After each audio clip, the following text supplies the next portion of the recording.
All right, we're live. Let's make sure this is going out okay. Come on. Sorry for the delay here. Come on. There we go. Sounds all right. All right, so a few things I want to talk about. A little bit of nerd shit. Chief among it, Mega Man 11 was announced today. So pretty excited about that. And somebody in the chat says, planning on talking about the Roosh versus Trad thought wars, Bechtloff. I don't know. I mean, there's not much to say. You know, as I said before, the trad thoughts, it's just this right-wing political equivalent of Findom. I mean, you know, stop. I mean, I'm not saying none of them have anything to offer or anything like that. It's just, you know, the majority of them are taken far more seriously than they should be. And I'm not even as trad as a lot of people like, oh, they should just be barefoot and pregnant in the kitchen. But yeah, a lot of them, and this happens in political movements in general, they are granted more sway, more importance than they deserve. Bechtloff, when will you begin your fourth Reich of the Ginger Master race? Hopefully soon. Hopefully soon. And there's Luke. How we doing, Luke? We are live, so don't be pulling your penis out. Although your camera's not on, so I guess you can actually. That's up to you. Give it time. I can animate. Speaking of animated, Luke and I recorded a video last night that I think is going to be fantastic. I have high hopes for that. Luke, were you able to get that one little tidbit for the beginning? Well, yes, I did. Excellent. This is going to turn out good. Although I don't know, it might be one of those things that amuses me more than it amuses other people. But I found it hilarious. Just for hint, it involves Chris and autism. Well, doesn't everything? Doesn't everything about the internet involve autism at this point? Yeah, pretty much. It's just a question of degrees. Man. Let's see. A couple of things I wanted to talk about, some nerd stuff. Let me shoot you a link to this article here, Luke. Oh, by the way, folks, VidMe is shutting down, if you haven't heard. You can't upload anything on there, and apparently the site as a whole is going to go down as of the 15th this month. So I have taken almost all of the videos and put them up on the YouTube channel. I saved the Halloween special. I didn't put it up on the YouTube channel, so if you're just dying to watch it, you better go to the VidMe channel now. I think I'm going to save that for next year and just kind of like put From the Vault on it, because I just feel weird about throwing a Halloween special up, a few days into December. So I think we'll just hold on to that. Both I and Luke are going to hold on to a copy just in case, somebody's hard drive shits out or something. We're going to make sure we both have copies. And, yeah. So that'll probably go up next year. The rest of them I threw up. And honestly, I got quite a few comments. I think a lot of people didn't have VidMe accounts. They all got roughly half so far of the views they had on VidMe. So I think a lot of you guys just weren't checking out VidMe, just weren't wandering over there. And now they won't. Long term, yeah, I guess a lot of people weren't. That's why VidMe shut down. Long term, I do want to eventually maybe get another YouTube channel for those kind of videos. I kind of want to keep them somewhat separate from this live stream, which is a bit more political, obviously. For now, though, they're fine just being up on here. That'll be fine.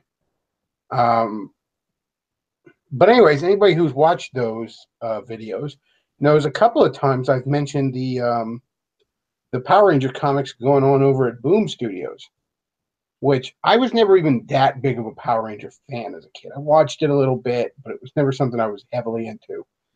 But I really like the Power Ranger comic over at Boom. I haven't followed it totally. I've kind of come in and out of it. But what I have read, I really liked. And I saw on Newsarama today an interesting little article. Copy link address. Let me bring it up. Luke, if you could, I put it in the chat if you want to throw up pictures from it. All right. Power Ranger crossover coming in 2018. Boom Studios Power Ranger titles are crossing over in 2018 under the banner Shattered Grid, coinciding with the 25th anniversary of the franchise. Blah, blah, blah. Lord Drakon, a twisted alternate reality version of Tommy Oliver, a.k.a. the Green Ranger, and his newly reformed Deadly Army will cross dimensions in order to execute a plan that threaten the existence of every Power Ranger. So basically, it's like a cross-dimensional story where they're going to feature basically every version of the Power Rangers that they've ever done, which is, I think, like, what, a fucking dozen versions or some shit, easily. Now, as I understood it, all the versions of the Power Rangers existed in one timeline. It was just later versions or something. But you could easily argue that, you know, maybe certain timelines are further along than others, you know? So yeah, it'll be an interesting little crossover. I look forward to it. I'm a big fan of those big events that just look back at the whole history of a franchise, something that's had a couple decades under its belt. Those are usually very fun events, even though I know jack shit about anything Power Rangers after Mighty Morphin. Let's see, 1, 2, 3, 4. One. Basically, I know the Green Ranger became the White Ranger at some point. That's like as far as I know in Power Ranger storytelling. There are like 20. There are 24, 25, 26 different series. Holy balls! I stopped following it right about at Space. And Galaxy, Lost Galaxy, and everything else I have not followed. Just from somebody talking about some of the video games, I heard, I know Zeo is like a direct sequel to Mighty Morphin because I guess the Ranger coins get destroyed, and then they go find something called Zeo crystals, which work just as well, but with less interesting costumes.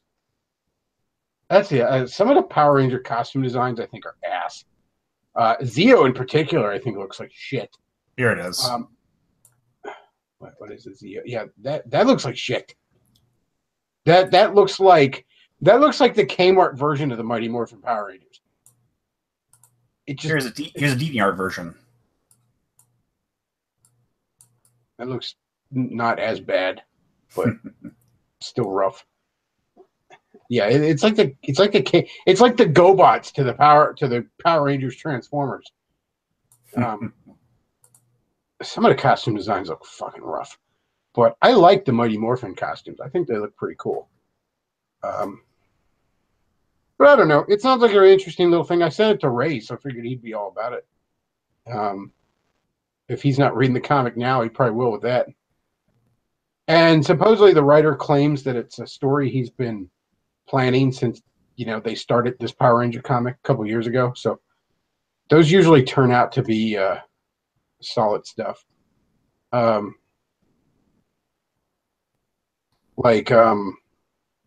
Jeff Jones' Green Lantern run. He was planning Blackest Night from the very beginning of his Green Lantern run, and you can see the hints of it early on.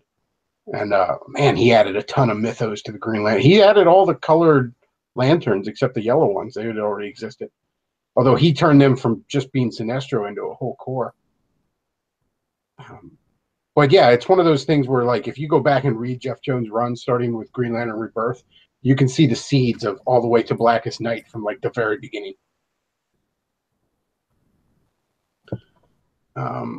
And it's always cool when a writer knows exactly what he wants to do years in advance. You know what I mean?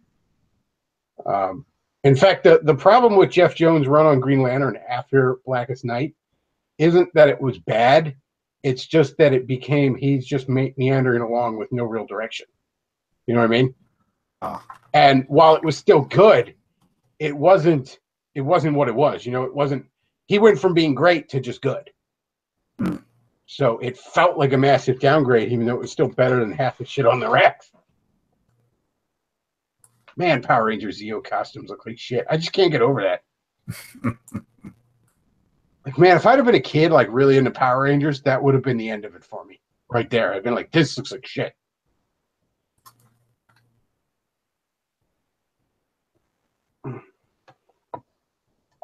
All right. So the other thing I wanted to talk about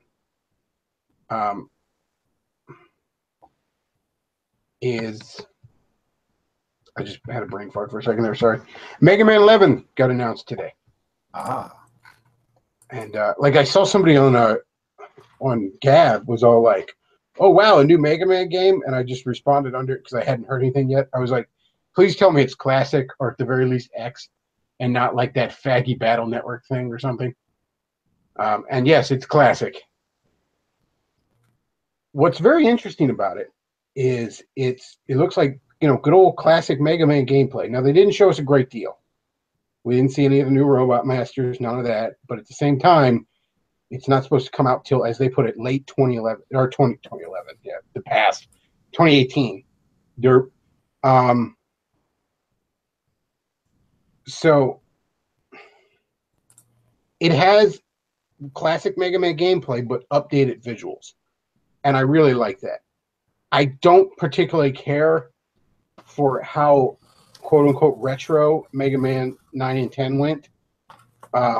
Like, you don't have a lot of the power ups. You don't have basically anything at your disposal after that came about after Mega Man 2. The games try very, very hard to ape Mega Man 2. And while Mega Man 2 was very, very good, the best part about the later games was how much it built on that formula. I don't know. Like, I like 7 and 8. Now, the gameplay isn't as sharp in 7 and 8. But you got to remember, they hadn't had time to really kind of get their groove in these newer systems. I don't know. I like the idea of the updated visuals for it. You know, it was kind of cute to go back to 8-bit, but at the same time, meh. You know what I mean? Mm.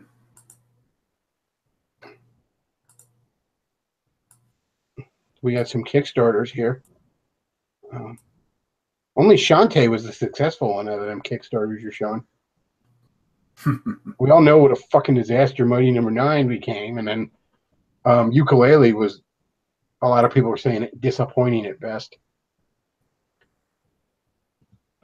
All right. So, if anybody wants to call in, feel free. Go ahead and message me on the Skypes. Or, I don't know, you could even tweet at Luke. He'll probably let you in. So he says, I like the Rush armor. It was kind of like a jetpack. Yeah, I like the Rush adapter from like 6 and 7. No. Go ahead. Oh yeah, no, I first found this concept art for number 9. And if it looked like, it looks really pretty. If number 9 looked like this, it'd been awesome. It's like almost 2D, hand drawn all the way through. That's Mighty Number 9. Yeah. Yeah. Oh yeah, the early stuff we were seeing about Mighty Number 9 looked fucking fantastic. And then we saw pizza roll explosions. Wow, that was. Did you see when Sonic the Hedgehog Twitter was taking a piss out of it and Sonic running away from actual pizza slices? Oh, I have a new screen that's a more high definition screen, and that it is not helping. You know, I was very, very broke when Mighty Number 9 came out. Not actually as broke as I am now, to be honest with you, but money was tight. You know what I mean? Mm-hmm. And I couldn't afford to throw, you know, Cheetos dangerously easy. But yeah, I couldn't afford to throw, you know, $100 at a Kickstarter. You know what I mean? Mm-hmm. And I would have. I was excited for this. I was like, yes, I want this to be a thing. I want this to be a successful game with a dozen sequels and a cartoon and a comic book, and we're all eating Mighty Number 9 cereal and wearing Mighty Number 9 t-shirts. I want this to fucking happen. It didn't pan out that way, did it? Nope. As illustrated by Internet Aristocrat, how very interesting it didn't turn out so well. Yeah. Yeah, I almost argue part of the problem is the SJWs you let in. Even though they didn't have the most direct influence on a lot of the game development, there's just something about them being there that just sucks the air out of the room. You know what I mean? Mm-hmm. Just sort of sucks the life out of everything. It's funny. I Google searching. I can't find the girl adaptations of my number 9 right now. Hopefully, they're lost to the sands of time. Shantae, though, I haven't played the new Shantae, but I did play the one just before it, and I really liked it. Shantae's a good series. I hope more gets done with that. I played the first game, and I got a repro cart of it because, I mean, an actual original physical copy of that game is like $500 or something. It's one of those rare Game Boy games that's stupid pricey. And that's rare because most Game Boy games, you know, usually for a Game Boy or Game Boy Color game, 20 or 30 is pricey. You know what I mean? Mm-hmm. But anyways, I played a repro card of it, and the first game is rough. But it's rough in that first game way. You know what I mean? Mm-hmm. It's rough in the way that, like, Super Mario Brothers 1 is rough. You know what I mean? Where it's like they obviously had the start of something really good here, but especially compared to later games, there's just not a lot to it. You know what I mean? Sonic 1 suffers that too. It's I like to call it just the first game syndrome, you know, where it's one of those games that if you play it after you played the sequel, it's almost it's very completely made irrelevant. Yeah, I feel that way too. It's like there's certain glitches in the jumps and the moves that are like, wait, that doesn't exist in Sonic 2, but that's just them improving in time. Yeah. A good example is Saints Row. The first Saints Row game. The first Saints Row game I played was 2, which I think is a masterpiece. I think it's one of my favorite games of all time. Easily top 10 ever. 3 and 4, I kind of lost interest in it. I don't know how to describe it. It's like the storytelling went from a Quentin Tarantino movie to a just darker version of The Naked Gun. You know what I mean? It just became absolutely farcical rather than just being completely over the top action. You know what I mean? And that's just a personal taste thing. I know a lot of people that like 3 and 4 better. More power to you. But I will say that going back and playing 1, it's amazing how bare bones it feels compared to 2. 1 is very similar to 2 in storytelling, only maybe it toned down just a bit, but it's very, very bare bones. You know, there's less options to customize your character. There's less just overall to do when you're dicking around kind of sandbox stuff, you know? Mm-hmm. It's just very bare bones compared to the first one. So yeah, that's that classic, first gameism. You can put as many Shantaes on screen as you want, by the way, because that's just delightful. If there was a Shantae cartoon done in like the same kind of storytelling and animation as the games, I would watch that shit every week. That would be right. That would be one of the shows I watch all the time. You know what I mean? Oh, this is beautiful. It's just such a delightfully fun, sexy game. You know what I mean? Like Tomb Raider. Yeah, exactly. It has that same feel where it's, you know, she's not a whore, but there's just a fun, sexy, flirty vibe to it, which is so rare these days. Because, I mean, whore and man-hating dyke are like the only speeds writers know how to write these days. I mean, people used to give fucking Frank Miller shit for having a Madonna whore complex in his writing. Well, nobody has a Madonna. I can't talk tonight. Nobody has a Madonna whore complex more than your average fucking feminist new male. Who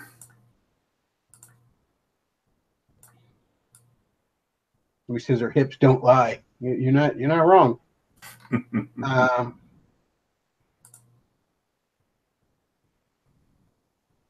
Somebody says, in case anybody's wondering, Agents of Mayhem is sent in the Saints Row universe. I don't think I ever even heard of that game. Somebody says Bechtloff is a welfare queen. Yes, I am. You need to. I'm on that Patreon welfare. You need to send me them Patreon shekels. Send me them Patreon shekels, there, Goy. And on the PayPal. I need it on the PayPal too. You know, stop sending money to Lauren Southern and pull in your pud, and you know, become my pay piggy. How about that? Oh, she's so adorable. Those games are great. Yeah, that game. There's like 4 of them. What the hell's the one that was on the 3DS that I played?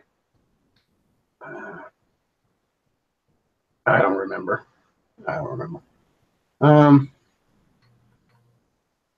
Yeah, so anyway, guys, stop sending money to Sargon of Akkad and send them to Bechtloff. Yeah, send me some shekels there. And then while I'm talking about shekels, the other way you could support this fine program is you can check out my sponsor there, Aaron Clary Books. Because, you know, Christmas is right around the corner there, folks, and you need some gift ideas. So why don't you get some folks some of Aaron Clary's fine books? You know, if you know somebody that's in high school, get them Worthless. You know a young man in his 20s, get him Bachelor Pad Economics. Worthless, Curse at a High IQ, Bachelor Pad Economics, Poor Richard's Retirement, Black Man's Guide Out of Poverty, Worthless, Reconnaissance Man. All great books. Check them out. They make great Christmas presents. And also check them out for assholeconsulting.com. Get the big brother advice you need. So there we go. Sponsor taken care of. Let's see.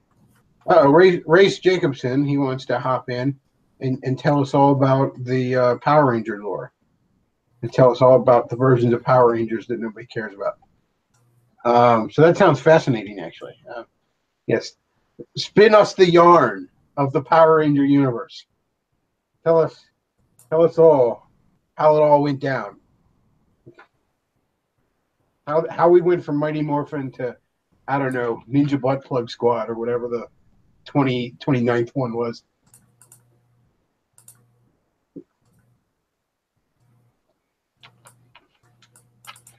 Actually, some of the ones in Japan probably are called like Ninja Butt Squad, but Ninja Butt Plug Squad or something.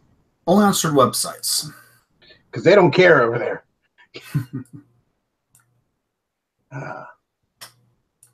Yeah, I'm already looking forward to Mega Man 11. I'm just glad it exists, if nothing else. Like, thank you, Capcom. Thank you for remembering this is a thing. Hopefully it'll be on the Switch. Because I ain't getting no PS4 X-Bone 1. PS4 and Xbox both have one game on them I want each.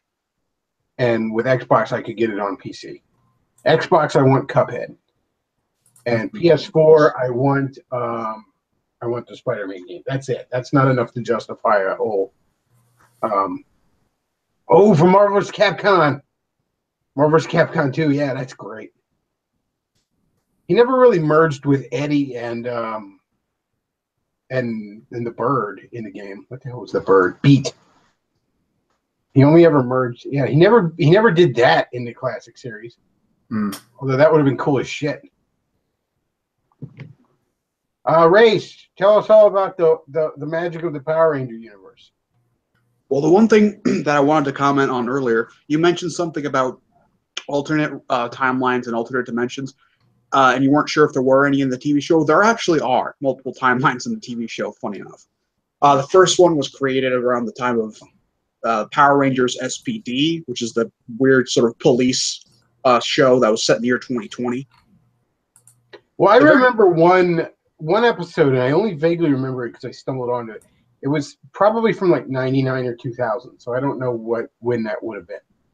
But like Tommy shows up, and he just proceeds to give this long-winded explanation of how every Power Ranger version since up until that point was all like one timeline.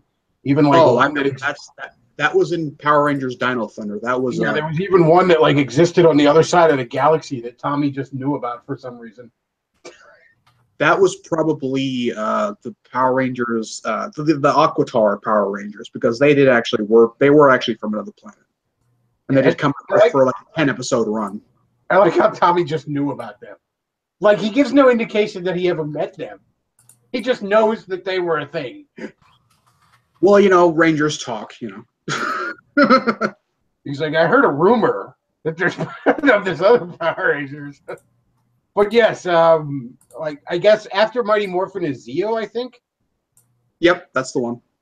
And well, actually, technically, after Mighty Morphin, there was like this 10-episode mini series with the alien rangers that were from this water planet. They're basically mermaid rangers. Okay. And their enemy was this hydro hog, which is basically this big pig that likes to drink a lot of water. Because yeah, the more water they drink, the more water they have to the less water that the alien rangers have to replenish their powers. Because again, they're fucking mermaid aliens. See if you can dig up a picture of the alien rangers, Luke. They looked all kinds of weird. That actor who played Tommy, he must have been in that longer than anybody. Like, yeah, as far as I know, he's been in more episodes than any other Ranger ever. Because he was not only was he in the first 3 seasons of Mighty Morphin and all of Zeo and then part of Power Rangers Turbo, he was also in Power Rangers Dino Thunder years later, where he's basically the mentor to the new team for a while. There they are. I know these cocksuckers right here. That's like the worst Star Trek alien I've ever seen. That's what it looks like. Yeah, these are the Aquatar Power Rangers. They have pretty interesting looking, very basic looking suits, actually. Oh yeah, that's even more. That looks terrible. That is some terrible makeup. Like, do not be alarmed. We are not just people with terrible masks. Logic dictates their helmet should be bigger. Yeah. Yeah. Yeah, the suits are very basic, but I mean, it's a 10-episode fucking season. It didn't need to be too elaborate. And then, yeah, right after that was Zeo. Was Zeo? Yeah, right after these guys went away, then that's when Zeo started up. A lot of the Mighty Morphin guys quit, like the actors. They quit pretty early. They quit, but they wanted out by the time the movie was coming out. And yeah, like three of them already left the show. Like the plot was they were going to this peace summit for a little while, and then they just fucked off, and then they never came back. I like how those actors thought, no, we're gonna have careers. We're gonna launch off of this, and then they were Denise Crosby in Next Gen, where they're like, I can do better than this. Turns out, nope. Yeah, the Red Ranger. He's ever since then he's been an EMT. Power Rangers. So yeah, he's in DC, like running around and saving people still. But I mean, yeah, he doesn't have a career in acting. Maybe he just didn't like acting because I mean, he just decided this sucks. Possibly. One of the Pink Rangers is supposed to be at a Comic-Con my buddy does here in Philly in February. I think it's I want to say it's Lightspeed. It's that one with like the pink and white kind of X on her chest there, with like the sort of like shield looking visor, not quite a triangle looking visor. I think it's her. Which one of these? Is it one of these girls? The one 2 down from Kimberly, with the kind of pink and white X. This one? Oh, okay, yeah, that's Lightspeed Rescue. Yeah, that was the Fire and Rescue themed season. That was actually kind of good. She's supposed to be at Central PA Comic-Con this year. Oh, nice. Like, yeah, I heard like, the Pink Ranger's going to be there. I'm like, Kimberly? Well, I'd like to see how she's aged, because Kimberly was mighty nice. Yeah, when you say Pink Ranger, you need to be you need to be mighty specific, because there's like when I say Pink Ranger, I mean Kimberly. Yeah. Generally speaking, I don't really know anything about the rest of them other than that they were a thing. Yeah, funny enough, after Zordon kicked the bucket at the end of Power Rangers in Space, as I was telling Luke, that's actually when Power Rangers got really good. Funny enough. Like once you got rid of all the original stuff, they actually had more freedom to maneuver around. They were actually do a lot of great stuff. Like in Power Rangers Lost Galaxy, which is the very next season, one of the Rangers actually died. Like legit, was just killed off for until the season finale, and then there was like magic, power of love and friendship, magical resurrection for some reason. I don't know. Well, you know, when there's all kinds of magic floating around the universe, you can't really count on somebody to stay in their grave. That being I will said, say though, I'm very pleasantly surprised with the Boom comics from what I've read. Again, Power Rangers was never a thing I was huge into, but I just sort of checked out the Boom comics when they first came out as, you know, just out of curiosity, and there's some of the best comics being published right now. Not that that's an extremely high bar given the state of Marvel and DC, but oh god damn it, Corey Lennis, the fucking is in the chat. Fucking Green Lanterns were green before Power Rangers balls dropped. Fuck you. Power Rangers came long before Green Lantern, so don't even start that shit again.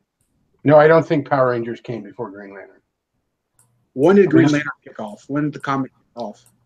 Well, I mean, if you want to be technical, there was a Golden Age Green Lantern, Alan Scott, but the version with the Green Lantern Corps would be 1959. Okay, Green Lanterns did come first because the first ever Super Sentai, which is what Power Rangers is based on, the first ever season of Super Sentai was in '75. Yeah, I thought it was either late 60s, early 70s, actually. So it's a little later than I thought. You compare the first season of Super Sentai to Green Lantern, they are nothing close. Oh, no, they're not really similar at all. I will say, though, the Justice League Power Ranger crossover comic was pretty fun. I like that a lot. I hope they do a sequel to it. They kind of left it open as a sequel. Because at the end of it, it looks like there's a bit of Brainiac left in the little Alpha robot. Like, there's a bit of Brainiac's programming, like, got inside Alpha. Oh, yeah, that's a pretty bad looking suit. But yeah, this totally looks like Green Lantern, huh, Coriolanus? Yeah, I don't know why he thinks this looks like Green Lantern, but all right. That's what he's been saying, man. Ever since I've been on my Ranger kick. You know, he's saying that, you know, Green Lanterns was Power Rangers before Power Rangers. I'm like, yeah, no, not a chance. No, even the American version of Power Rangers, it's not like a lot of American superheroes. I mean, yeah, it very much is. It's roughly half. The American version of Mighty Morphin is roughly halfway between American superheroes and Japanese superheroes. It's kind of a nice little middle ground. Yeah, that was the old Golden Age Green Lantern. So I mean, that's probably like, I don't know, mid 40s. Yeah, 49. But that was actually when the series was canceled. It started in 1940. Yeah. But yeah, here's a season of Power Rangers that you might like, Chris, would be Power Rangers RPM, because it's basically, you know, if Terminator was a Ranger season. Because it's set in this future, it's set in this future that's like after the Robo-apocalypse, and there's this one sanctuary city where all the last humans congregate. And That's interesting. Yeah, it's yeah, again, it's like if John Connor became a Power Ranger, he'd be one of these guys. Wasn't there a version where they met like the Ninja Turtles? That was in Power Rangers in Space. There was a brief.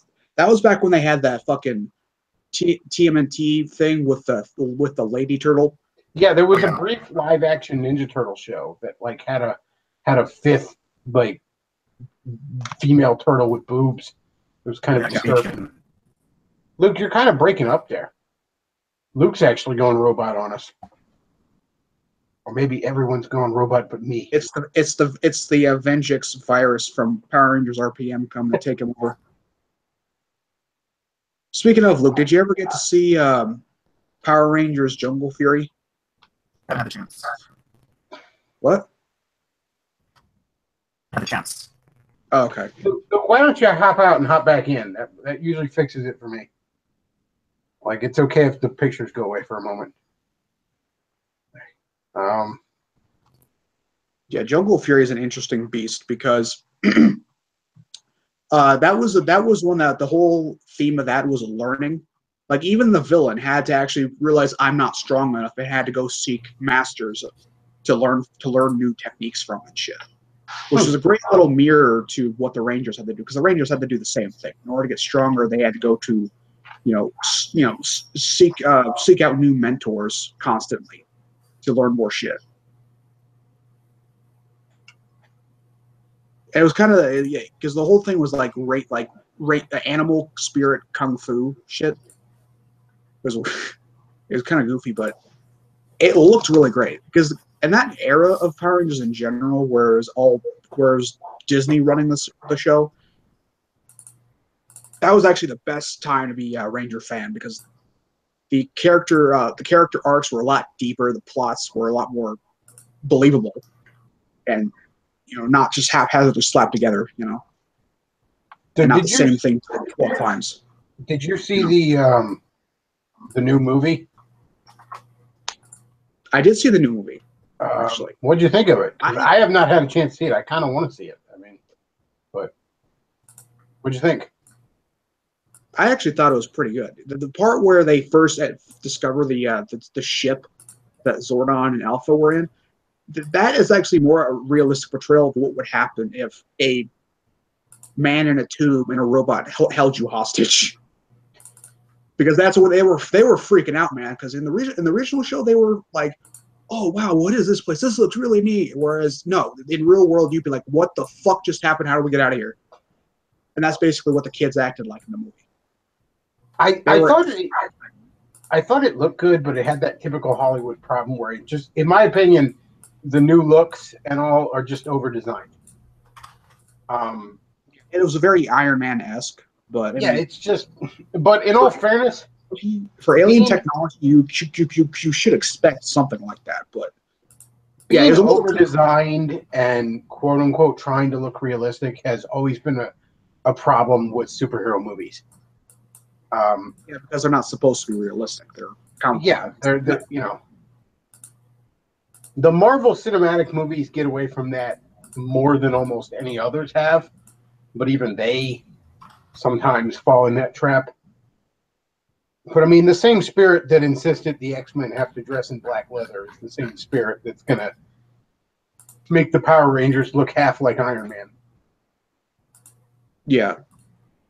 That being said, they actually had the Rangers train in the movie too. Whereas, in the show, there's like, they already know how to fight, and the ones that don't somehow, once they morph, they somehow are like master kung fu experts.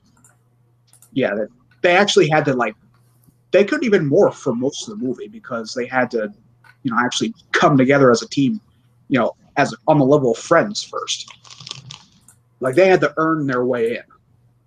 Kind of makes me wonder if this is like an interdimensional crossover of all Power Rangers in this comic, if they're going to show the movie versions.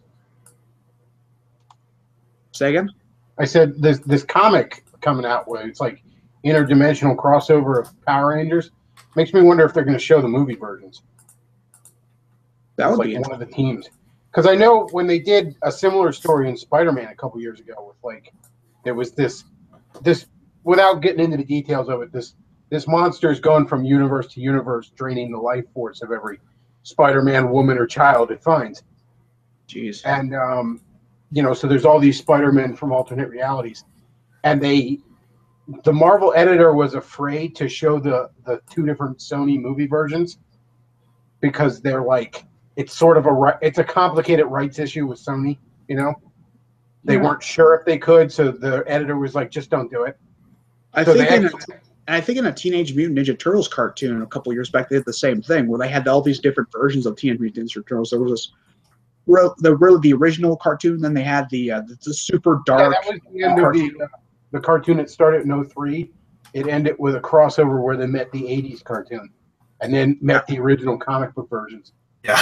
And I think there's also a super dark anime thing too, where it's like super gritty, kind of like what they saw in the new CGI movie.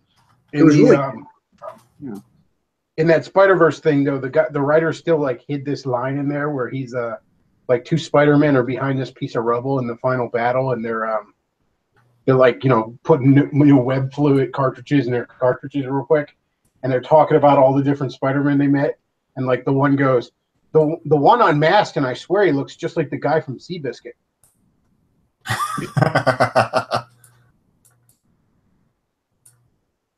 Nice.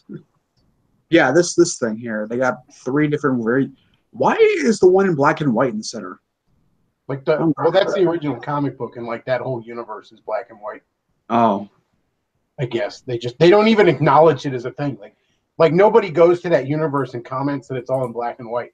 They just go to that universe, and it's like they don't even see it. Yeah, they just make fun of the other guys for having individual belt buckles. That's the other thing that was interesting about it, because like I had seen a good amount of the '03 cartoon that went on for I don't know how long, and it's like halfway between the '80s cartoon and the original comics, but they make fun of the '80s cartoon for being way goofier than it is, and they make the '03 cartoon seem way more badass than it is, and it's like I remember the '03 cartoon had some dumb as pig shit storyline, so let's not cast stones here. But at the same time, it was a fun little Coriolanus Rex says in the chat, Reader Repulse is the reason America needs a wall to Mexico. we need the magic space wall to keep out all the Lord Zed and everybody. Somebody is asking in the chat if there was a TMNT crossover with Jason Voorhees. I do not know anything about that. That might have happened in the comic at some point. I don't know. That's the first I've heard of that.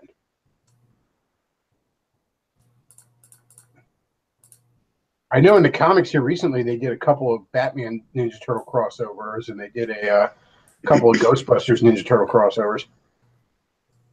Oh yeah, going back to the whole multiple timeline stuff in Power Rangers. In the recent season Power Rangers Dino Charge, they basically in the season finale they went back in time and in order to defeat the villain before he becomes a huge threat, and then and then they end up actually preventing the extinction of the dinosaurs.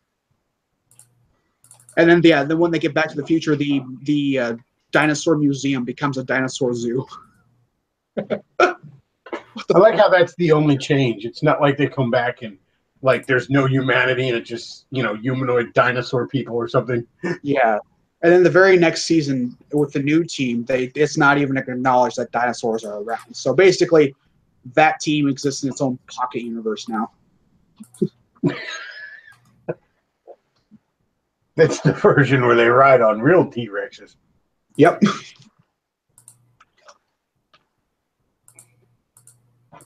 And it kind of has to exist in its own pocket universe because with that change, you would think that even the very first season of Power Rangers would not be a thing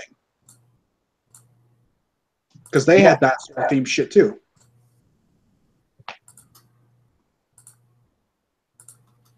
All right. We got any other callers here? Anybody else? I might wrap it up. How long have we been going on? Let's check the chat here. Oh, I've only been going on for like 45 minutes. It's still early yet.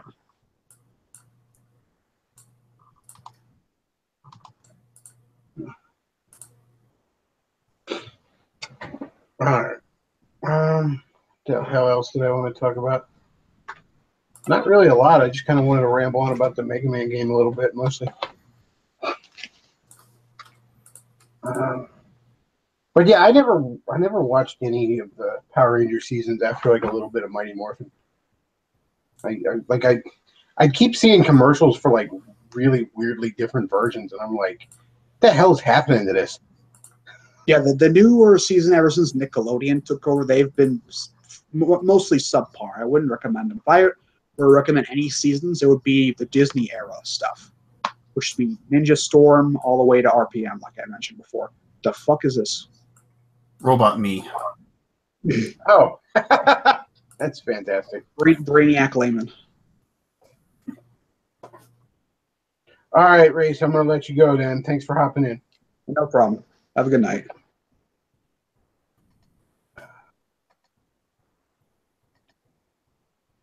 All right, moving on. Anybody else want to call in? I'll check the chat here, see what's been going on. Discuss the Avengers Infinity War trailer. Thanos looks like Homer Simpson, LOL. Yeah, I don't know why, but they did. Tennis does not look good in that trailer, and he looks more pink than purple. It's kind of the lighting, but it's just. Let's see. Somebody's calling Race a weeb. So he says, didn't the Black Power Ranger actor kill an old guy? Somebody from one of the Power Ranger shows I remember got arrested a couple years ago. It wasn't the original, I don't think. Let's see. I was reading Lantern in the 60s. Yeah, Green Lantern's been around for a while.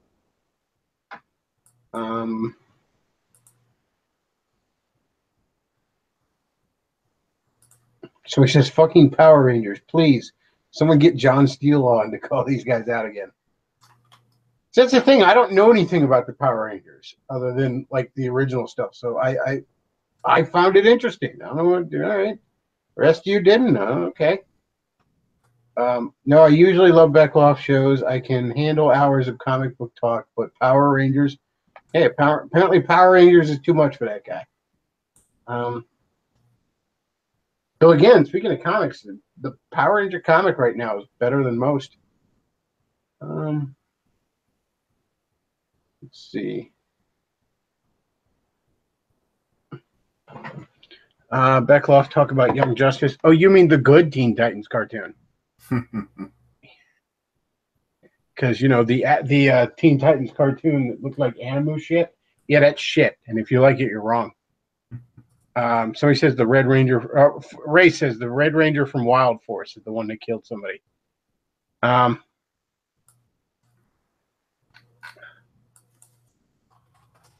see.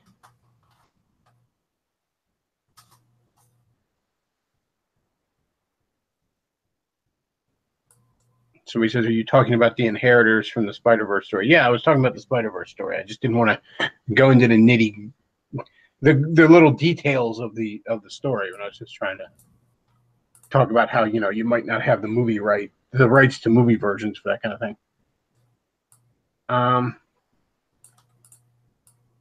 Let's see. Yeah, so you know what's weird? That's the guy who killed the dude? Apparently. Okay, so what's weird is the game store at my like the local Just Press Play here in my area, the one in Willow Street it is. I know I'm doxing myself. This is, you know, if you want to stab me in the face, you can just hang out at that store and maybe I'll pop up there. But they just like randomly have this Power Ranger like mannequin, like this life-size Power Ranger mannequin in the store. Mm-hmm. And it's that one.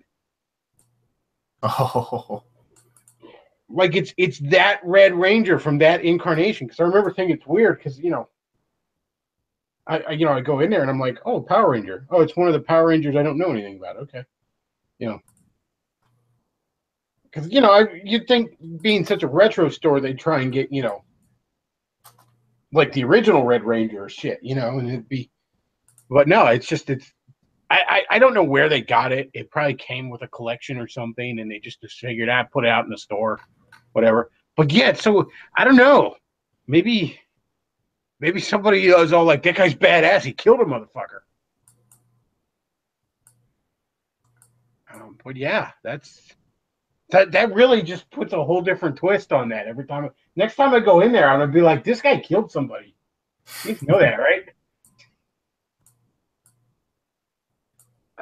And there's like, what was that one you just threw up there? Oh, that was the same one. Okay, because it's like something about it.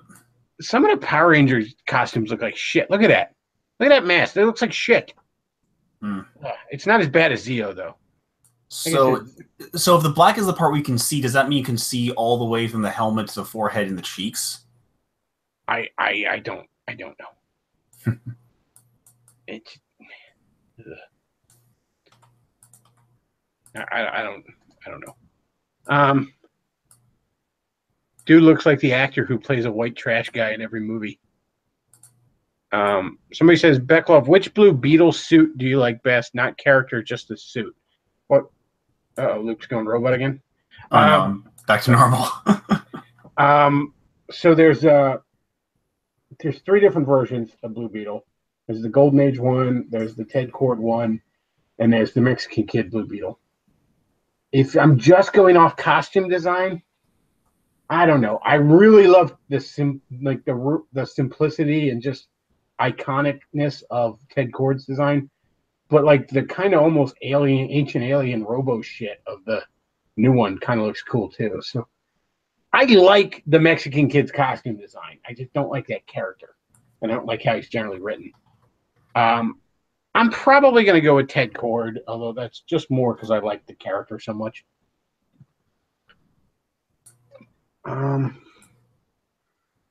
Let's see. So he says, "Oh man, I guess I'm one of those weebs for liking the 2004 version of Teen Titans." No, I don't know if you're a weeb. You're just wrong. I mean, you're just like, look, I have a video on this, but I'll go over it again. The Teen Titans cartoon is an absolute failure because it misses the central point of what it's trying to adapt. It's an adaptation that misses the point of what it's adapting. Because the Teen Titans cartoon, they never mention the Justice League. The Justice League doesn't even exist in this universe, near as I can tell. Batman kind of exists, but we never see him really or anything like that. The point of the Teen Titans as a concept is teen superheroes caught in the shadow of their adult mentors. And yeah, it completely misses the point. You know, you have a version of Robin where not only do you never feature Batman, you never even mention him. You know, no, Robin is forever caught in Batman's shadow. That's the point. You know, maybe when Robin's old enough, he one day becomes Batman himself. But Robin isn't Batman's shadow. That's the point. You know, everybody shits on the Teen Titans Go version for being, oh, it's so stupid. But the problem is the original Teen Titans was stupid. Okay? As someone who... Teen Titans Go is funny. As someone who qualitatively likes the Teen Titans original series better than Teen Titans Go, I can honestly tell you, yeah, this show is lacking in certain degrees. I mean, I don't know. Part of it is just that it's overrated, is what drives me nuts about it, because people act like it's the greatest fucking DC cartoon. And yeah, like honestly, the vast majority of DC cartoons are better than Teen Titans Go. One of the biggest letdowns of the original Teen Titans series is that they make like a death. He's not Deathstroke. He's just Slade now. But he's supposed to be this like powerful villain character who's supposed to like take Robin under his wing, but he's not an interesting character. I mean, he has no backstory, he has no history, and it's never revealed. It's never invented in the series at all. So it's a very boring villain. Yeah, he's way more interesting than Arrow. I mean, he is. He's an incredibly interesting character in that, because Deathstroke's an interesting character. Period. He's just not in. And the other reason it fails. There's that scene in the Teen Titans cartoon where he's like trying to take Robin under his wing. Robin's all like, I already have a father, you know, and they see bats fly in the background because we won't even say Batman. We have to get him that far fucking removed from it. But the problem is you can't really contrast the dark father figure if you don't show the more positive father figure. Oh, yeah, and they also tried to, I guess he also tried to influence Raven at one point when he was in league with some demon forces. It's... The show's rough. It really is. And I'm sorry, like, every Bruce Timm DC animated show is better. Every single one. Even Static Shock is better. Right? Honestly, the only DC cartoon I can think of that is worse is Beware the Batman, because that is an absolute fucking train wreck. Hell, if you consider them as the product of their times that they are, I would argue that the Super Friends is better, and that the old, like Max, what was the guy's name? Max Fleischer, or the animator that did the old Superman cartoons in like the 40s. Those old Superman cartoons in the 40s are better if you take them as a product of their time.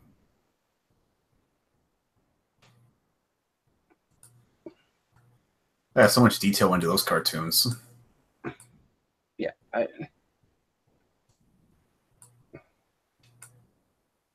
Yeah, and I never understood how you know, like, I don't understand how the Teen Titans is as ungodly popular a cartoon as it is. Like, to this day, like, people are actually mad at Teen Titans Go merely because it's making fun of this cartoon they view as sacrosanct. And frankly, I think Teen Titans Go is funny as shit. I actually really liked it back when it was just a bunch of little shorts in like 2006, 2007. I think they started doing the little shorts. I can guess why. Yeah, there you go. That's what it is. It's a bunch of millennials pop their first boner to Raven and Starfire, and that's why they won't give it up. I mean, shit. That show was on at the same time as Justice League and Justice League Unlimited. That was so much better.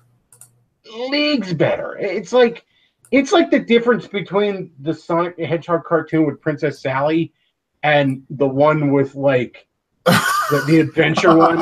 You know, they were on at the same time. It's like the difference in quality between those two, where one is an actual like decently made cartoon with real writing and real animation, and the other is just fucking bananas. That's what it is. It's like Justice League is perhaps one of the greatest superhero cartoons of all time, and Teen Titans is just animal bullshit that completely misses the point of the thing it's trying to be an adaptation of. It's amazing. Like 4 Sonic the Hedgehog cartoons, and only one of them's good. Sonic Boom is all right, though, in all fairness. Oddly enough. Although it gets away with it takes me to it's a joke on the whole series and the culture as a whole because there's just so many meme jokes in it. I mean, Adventures of Sonic the Hedgehog was fucking bananas. You got that one where he's got like DeviantArt recolors and he's in a band or something. Like, holy shit, dude. And then you got the one where he lives with a 10-year-old boy like a creepy fucking pedophile.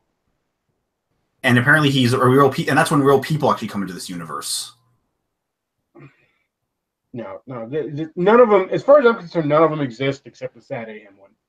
The only Sonic the Hedgehog things I choose to believe exist, I choose to just admit exist, are the old Sad AM cartoon, the Archie comic, and Genesis era games.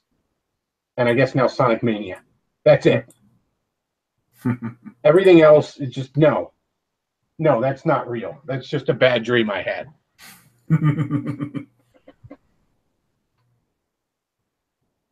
It's like Sonic 06. It's just a bad dream I had.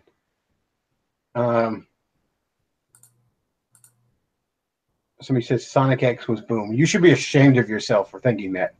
Sorry, Sonic X was good. I'm sorry. Sonic X was good. You should be ashamed of yourself. In what way? Sonic cartoon where he lives with a 10-year-old boy. That's good. Yeah, that's good. And they're trying to incorporate all the elements from the first Sonic Adventure game into it. Didn't Knuckles sound like a black dude in that game or something? Like a gangster dude or some shit. I think Am I remembering that wrong, or was that a thing? I don't remember that exactly. I couldn't really get into the TV show. It was fucking terrible. I remember like mid-2000s when that was on, and I hadn't played a Sonic game since Genesis. I hadn't seen anything, and I hadn't picked up a Sonic comic book since like '97. So I just like flipped it on, and I'm watching like 5 minutes of it. I'm like, this is bad, and everyone involved should feel bad. I'll grant you the animation is gorgeous in Sonic X. I will grant you that. Well, anime style, of course. It is. Well, it's not just the art style, but it's very smooth, very high production animation. But man, is it fucking rough. Somebody says thoughts on Batman Brave and the Bold. I unironically like that cartoon. It's just so much fun. Like basically like Batman Brave and the Bold is like we're gonna do a Batman team up, oftentimes with very, very modern heroes. But Batman's going to be like halfway to fucking Adam West in personality. And it sounds like it should be bad. In a lot of ways, it sounds like it should be bad. It's fucking fantastic. And Batman Brave and the Bold has my single most favorite version of Aquaman I have ever seen on page or screen. This version of Aquaman is this like goofy, fun-loving adventurer dude. He's like Marvel's Hercules almost, if you've read the Marvel comics. He's just like there's like an episode where they shrink down, like Aquaman and the Atom shrink down and they go inside Batman to fight some nanovirus, right? And like the Atom's like, what happened to Aquaman? And Aquaman comes in fucking riding a white blood cell like it's a fucking horse or something. And he's got like a lasso around his fucking thing or something. And he's like, look, I've made a new friend. I should call him Plankton. And there's like, as soon as he gets off of it, it starts like wrapping itself around him. And he's like, yes, big hugs. And the Atom's like, it's trying to eat you because it thinks you're a threat. But yeah, seeing him just like with that white blood cell, he's like, yes, big hugs.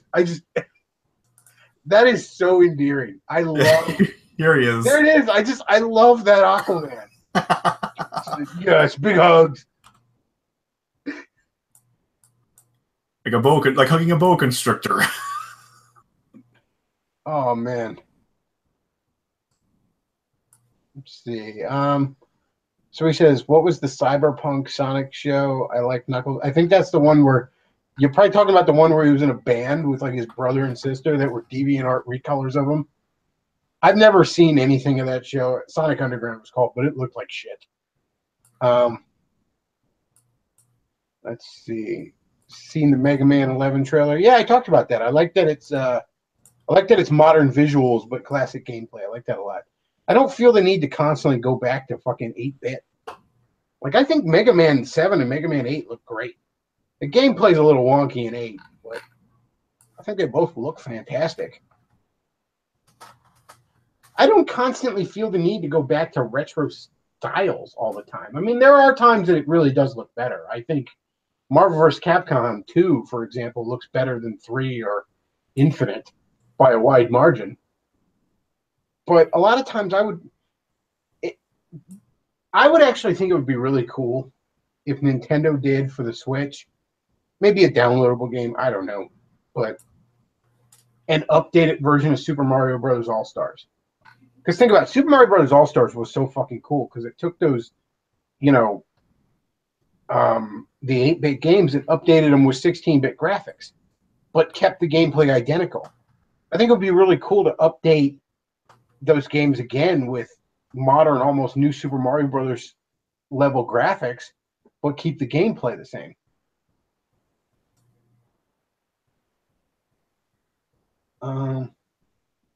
Somebody says Sonic Underground still looks better than Sonichu. And somebody else says that's like saying the Mona Lisa looks better than a picture of shit. Everything's better than Sonichu. Pretty much, yeah. Although the writing on Sonichu is probably about the same as fucking Adventures of Sonic the Hedgehog. Yeah, the 16-bit graphic. I mean, honestly speaking, if you want to play Super Mario Bros. 1, 2, 3, the definitive version is on Super Mario Bros. All-Stars.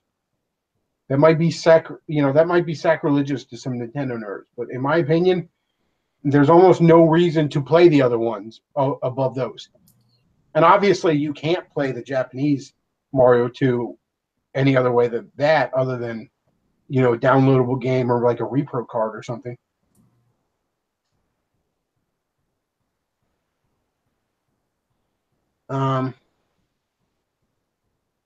Somebody says, I just listened to the Beardson debate again, and I got to say that's a treat. Why? Why would you do that? Like, I really think I want to take that off my channel at some point, because every once in a while I get like a surge of fucking people commenting on it from, I don't know, some cumbeard fucking thread on some message board, I guess. Somebody says favorite Mario ability, and somebody under it responds railing Princess Peach. It's fantastic. Oh, I do not care for the Odyssey ending, honestly. Have you seen it yet? I have not yet. I'm trying not to see it because I want to. I don't get me wrong. This might be a fool's endeavor, but I'm trying to not be spoiled before I get a chance to play it. Well, it's one of those things that prevents me from wanting to get a Switch or new games in general because, well, I don't want to spoil anything, so I'll just leave it at that.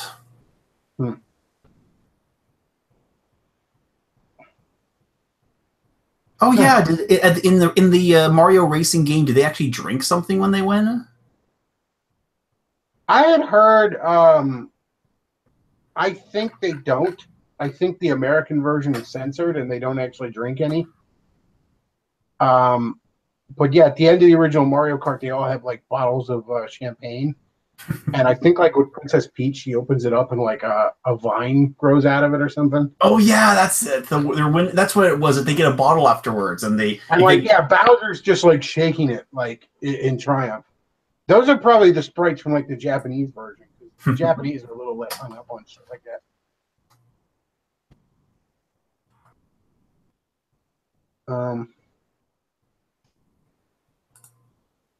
Let's see.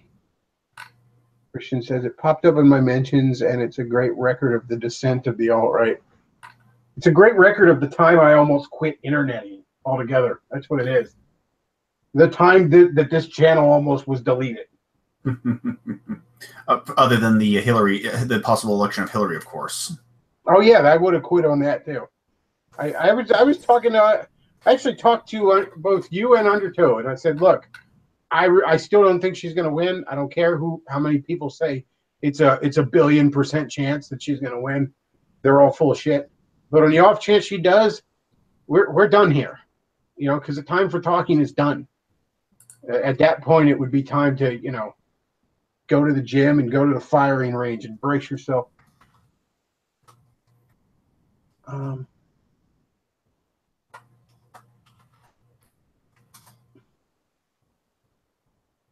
Let's see. He says, does anybody here like Booster Gold? Yeah, I kind of like Booster Gold. There's some really good stories of Booster Gold and Ted Cruz Blue Beetle having kind of a, I hate to use the fucking term bromance, but I'm going to say more a buddy cop kind of story. But yeah, they've had some cool adventures together.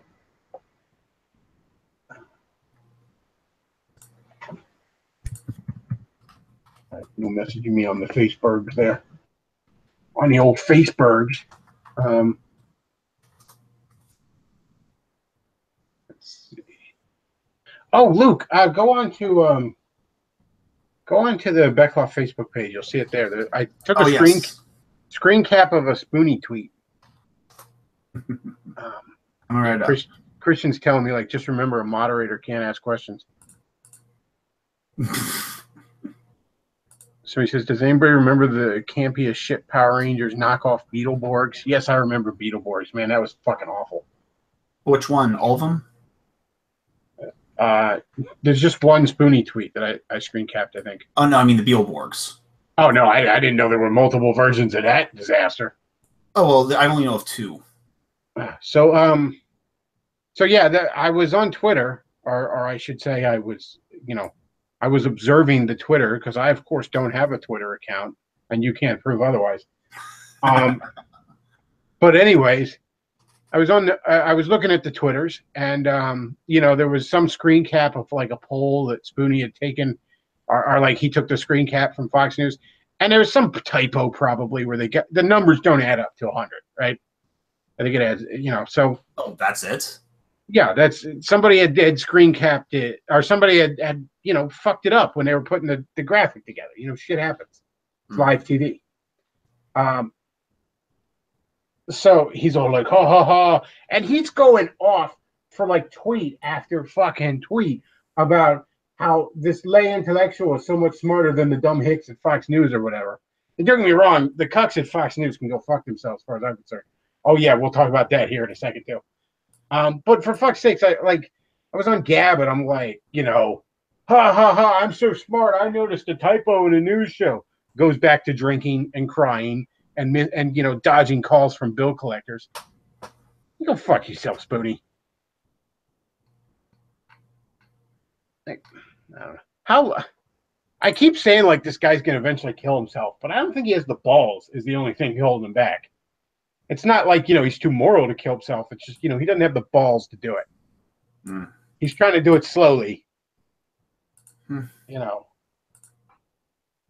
He could always slip something into his drink by accident. Well, one day he might like take all his pills at once or something like that. Because I'm sure he's on all kinds of fucking, you know, horse tranquilizers to stabilize his fucking mood.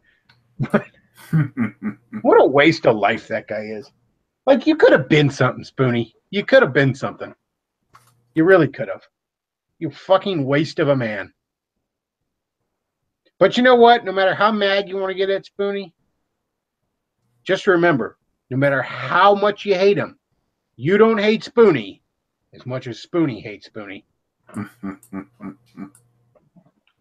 In a way, it's sort of like Movie Bob. You know, being who he is both the crime and the punishment. Of course, his comic haven't come yet. So yeah, show this. There's gonna be. It was supposed to be a comic book. I don't know if the comic book ever happened, but now they're talking about making this into an animated series. And I don't even know if they ever did the comic, and I'm sure the comic didn't sell at all if they did, because I heard of it coming out, and then I never heard of it again. So if the comic even came out, I never saw it on the shelves. But it's called Barry and Joe, and it's the time-traveling adventures of a young Barack Obama and Joe Biden as they go quantum leap and saving the universe. So one time when I was at the Chameleon Club here in Lancaster, this was years ago, probably like 04, 05, I saw two dudes making out by the bar, right? And that was the gayest thing I'd ever seen with my own two eyes until I saw this. Leftists, look, there's a whole lot of the alt-right that's cringy as fuck, okay? There's a lot of Christian conservatives that are cringy as fuck. None of them hold a candle to the cringe that is the modern left. The last, like, probably 5 years of the left has been, if I cringed any harder, I would pull muscles in my face. I'd have to go to the hospital.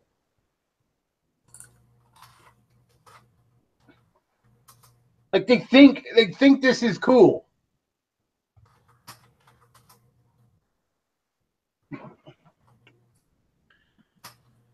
Let's see. Somebody says looks gay. Yeah, it sure does. Somebody says Spoonie and Casket King are possible suicides. Movie Bob is suicide or heart attack. So Movie Bob probably. Casket King and Movie Bob are heart attacks. He means. Let's see. Who will slowly kill themselves first, Spoonie or Movie Bob? Movie Bob will never kill himself. Movie Bob is Movie Bob will he'll be in hell still shaking his fist at God. There'll never be an ounce of remorse in that man.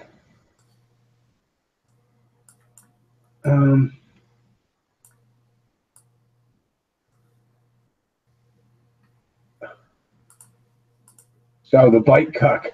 The bite cuck. The bite cuck never gets old. I think whoever stole it was probably a little bitch who never win at Pokemon League. Oh, here's a sad one. What's this? My virginity got stolen recently. I was pretty bummed about it. But I think whoever violently shredded my hymen.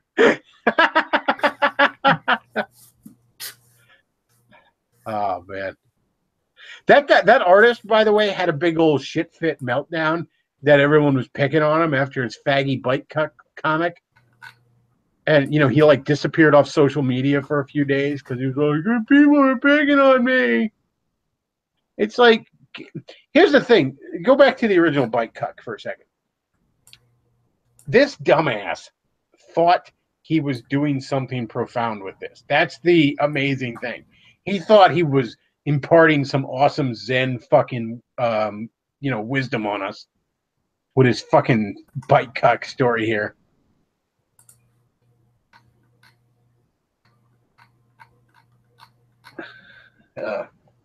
What a fag. What a faggot. I think this is him.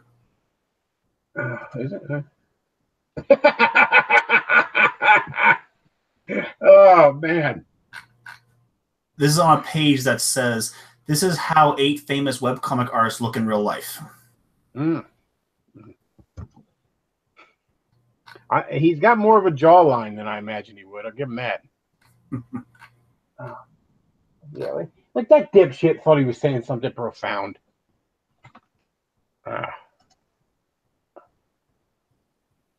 see. Wait, somebody says in the chat, shouldn't he be happy that the world's happiness increased by ridiculing him. Somebody else says, look at those soulless eyes. Yeah, that's the left for you.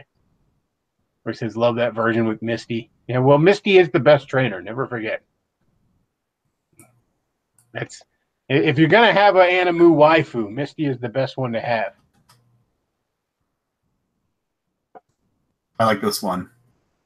Some of his stuff's not bad. Yeah, that's actually kind of funny. I've seen some of his stuff in the past and it was funny, but I think there's a mod joke of his stuff.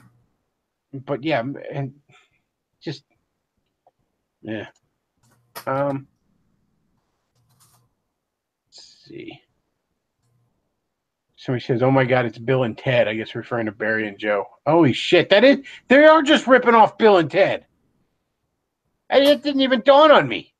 Who is? Barry and Joe. Oh. Ooh, little Misty there for stuff for us there. That's delightful. Misty is best trainer. You can throw up as much sexy Misty art as you feel like. By the way, you just keep doing that all day. There was a really cool like little Animu Misty statue I saw on Amazon a while back that I kind of wanted to get, but I couldn't justify getting it. It was too much. It was like $70 or something.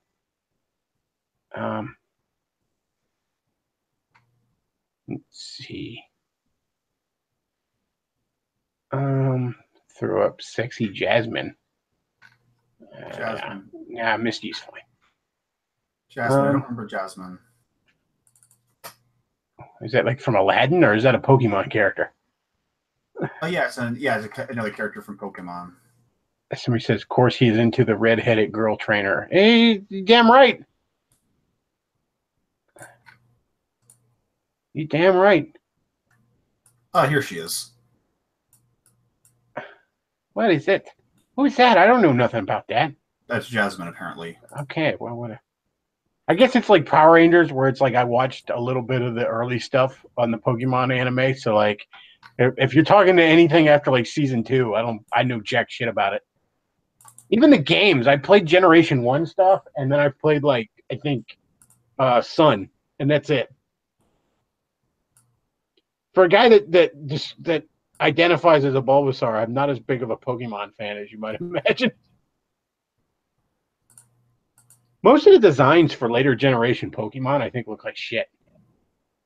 Like, there's something really clever about most of Generation 1 Pokemon, but later ones, like, isn't there one that's like an ice cream cone or something?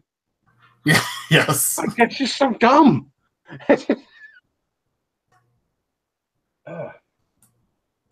Like, a lot of the Generation 1 stuff look like you could actually conceive of this being some sort of real animal.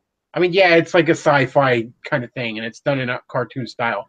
But you could imagine, like, a little rat monster that has, like, can shoot electricity. You can imagine a little lizard that can shoot fire. You know what I mean? You can imagine a little lizard that's, like, got a symbiotic relationship with a plant. Mm-hmm. But when you get into where it's like, yeah, I put a face on an ice cream cone, that's clear where the artists are like, shit, we got to make another game. Make some new ones up. I don't know. Fucking, they just like he had just doodled an ice cream cone earlier. He just puts like a little smiley face on it. He's like, there you go. I got one. Was this it? That might be it. I don't know. I seem to remember it was like more colorful than that. But Vanillish? Seriously? Oh man, see, that's just like fuck you. I'm not even trying. And don't get me wrong, there were some dumb looking ones in season 1 or in Generation 1, but at least most of them felt like they had some ideas there. I like the ones in the Sun and Moon though. I think the little leaf bird guy looks cool, Rowlith or whatever. The cat looks cool. The sea lion dog not so much, but it's not terrible. So he says there's one. Here we go. There's one Pokemon that's just ghost keys. Oh yeah. Like even the Generation 1 ghost Pokemons looked better. Like they looked like interesting designs for spirits and phantoms. You know what I mean? But like then it's like, yeah, we just made some objects and called them ghost Pokemons.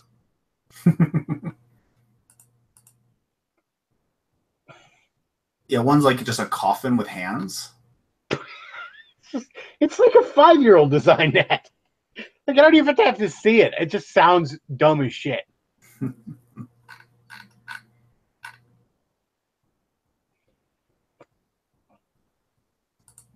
Yeah, throw some more Misty stuff up. That's always delightful.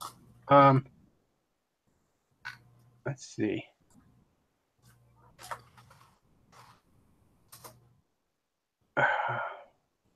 Really, nigga, ice cream cone Pokemon in the chat. Let's see.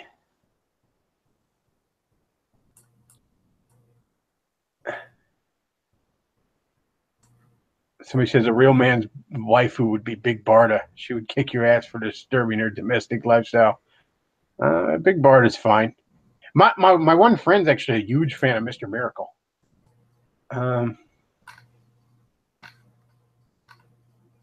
Oh, that's the other thing. Not only did they have like a statue of Misty, like kind of like she looked like in the cartoon, but they had a statue of her looking like she looked in the original Game Boy games, like the exact pose and stuff. Somebody said Sabrina has it going on. We're going to argue over Pokemon waifus for a while, folks. That's what we're doing. Just so you know where we're at here, because I don't feel like talking about the news. If I'm being honest with you, like I just like, okay, yeah. There's the Stein verdict, and like, what was her name, Amy or whatever, the girl that that wonderful dreamer from Mexico killed, and then got away with it. Like, yeah, that pisses me off. But at the same time, what am I going to do about it? You know what I mean? Like, let me know when we're going to fire up the vigilante gang and string this motherfucker up. Other than that, and just so we're clear here on the air, I'm going to say the exact thing I'm allowed to say. No joking here. I'm not going to say that I hope somebody vigilante kills that motherfucker and just fillets him and leaves his bits along the sidewalk. I'm not going to say that. I'm not going to say that somebody should go find him and cut his pecker off and shove it down his throat and watch him bleed to death. I'm not going to say that. But I am going to say that if somebody did do that and it happened in my jurisdiction and I found myself on the jury, I'm going to acquit the guy. That's all I'm saying. I'm a jury nullify the shit out of that. Because what's good for the spick is good for the whitey, right? Right? The cracker. And by the way, that is the exact statue I thought about getting. It's fucking awesome. I really want that statue. Maybe I should set up an Amazon wish list. Send me shekels there, guys, and Misty statues. I honestly have thought about setting up an Amazon wish list because, I don't know, maybe someone really likes the show. They want to get me a cool little thing. I don't know. But at the same time, I feel like I'm Lauren Southern begging for pay piggies. So I'm slightly uncomfortable with it, if I'm being honest with you. You can kind of get away with tax dodging a bit because while there are gift taxes, gifts have to be pretty expensive before it really gets into the gift tax. Team Rocket Misty is best Misty. Holy shit. That's delightful. That's a good girl gone bad right there. That's delightful. I just kind of lost my train of thought there. I'm sorry. I briefly drifted mentally to another place. So yeah, that's the thing with the San Francisco verdict. That's my thoughts on it. I pray for an earthquake to hit that particular region. It's completely in the hands of God at that point. I had heard that Jeff Sessions was kicking around the idea of going after the guy with federal charges because that doesn't, violate double jeopardy. You can be charged in a federal court for crimes as well as in a local court. And that would be a very rare bout of usefulness on the part of Jeff Sessions. Normally, what we ought to do is we ought to find out if this guy has smoked pot. Then we could get Jeff Sessions to give a shit. Does anybody have any info that this guy has smoked pot before? Because, man, we'll get Sessions right on this. because that seems to be the only thing you can get that old fucking grandpa, useless conservative, to get riled up about. If only we had information that Hillary had smoked pot. I don't know. I mean, we know Bill used to. Can we maybe get Sessions to go after that? I don't know. Or how about Trump just fucking demands this asshole's letter of resignation and get somebody with a pair of nads in there? That'd be kind of nice. That's delightful, Luke. You are on a roll here with the Misty art. You are on a fucking roll with the Misty art. You can train my Bulbasaur. What we got going on in chat here? Let's see. Ooh, here's some interesting fan art. Somebody says, "Is Misty underage?" To which I respond, "Are you a cop?"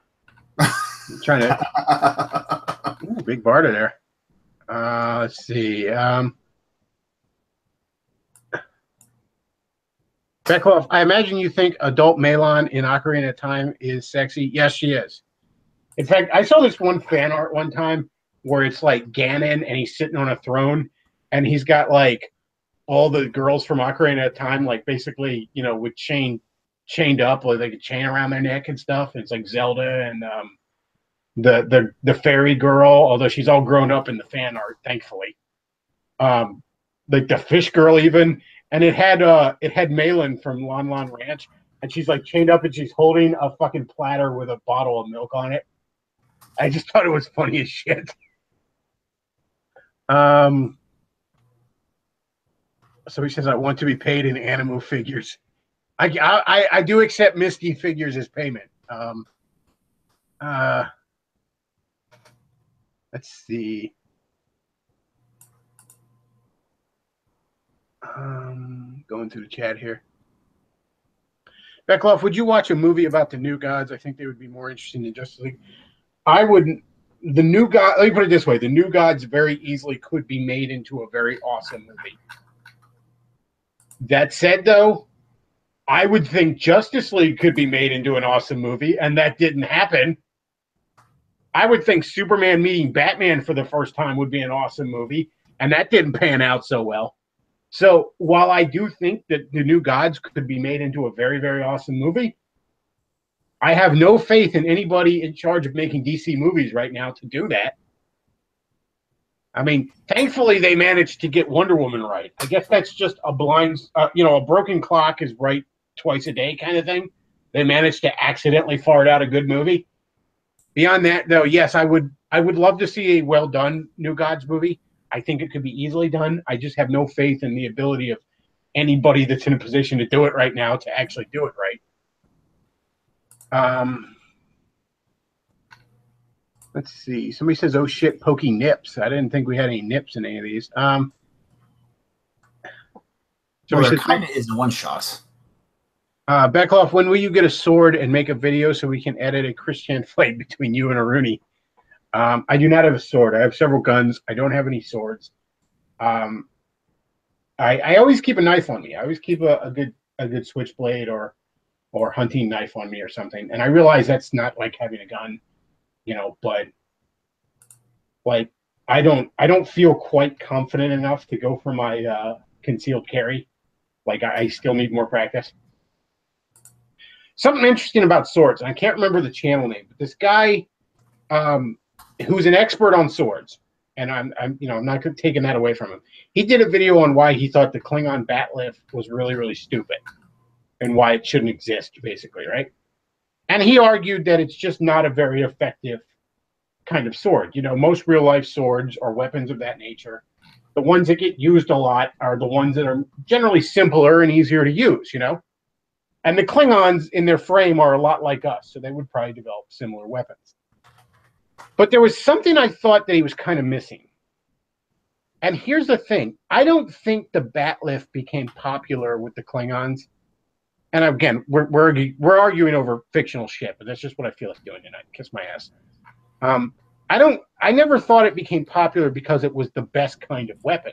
Let's face facts. In a world where everyone has a fucking plasma rifle on their hip, you don't need anything else other than a dagger, okay? you know, it's either close quarters combat with a dagger, or it's going to be shooting them with a blaster. You know what I mean? I always thought the Bechtloff was designed the way it was and became popular because there was a ceremonial religious element to it. You know what I mean? In other words, they purposely have this weapon that's kind of a bonkers because it just developed as a ceremonial thing. You know what I mean? That's kind of what I imagined it was. And I thought it was really interesting how, like, he's just talking about the pure simplicity of killing somebody. What's the most efficient way to kill somebody, right? But that's the thing. The Klingons aren't necessarily about the most efficient way to kill people. The Klingons, especially in hand-to-hand combat, are often about the most ceremonial ways to kill people. You know what I mean? You know, battle itself is a religious experience to these people.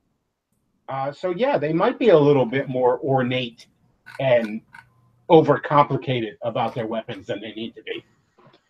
And it's just that kind of typical, I don't know how else to put it.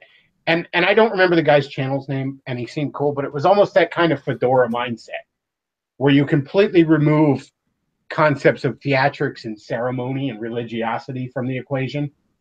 And then you're looking at things like, I don't understand why this is a thing. You know what I mean? It was an interesting video. If I can find it again, I'll put it up. But the guy, Christian, just made me think about that, talking about swords, because I wanted to talk about it right after I saw it. But what else we got here in the chat? Somebody says I got a Bowie knife recently. That's cool. Somebody says I have a machete. I actually have a machete left over from World War II. That if my relatives are to be believed, has tasted Japanese blood.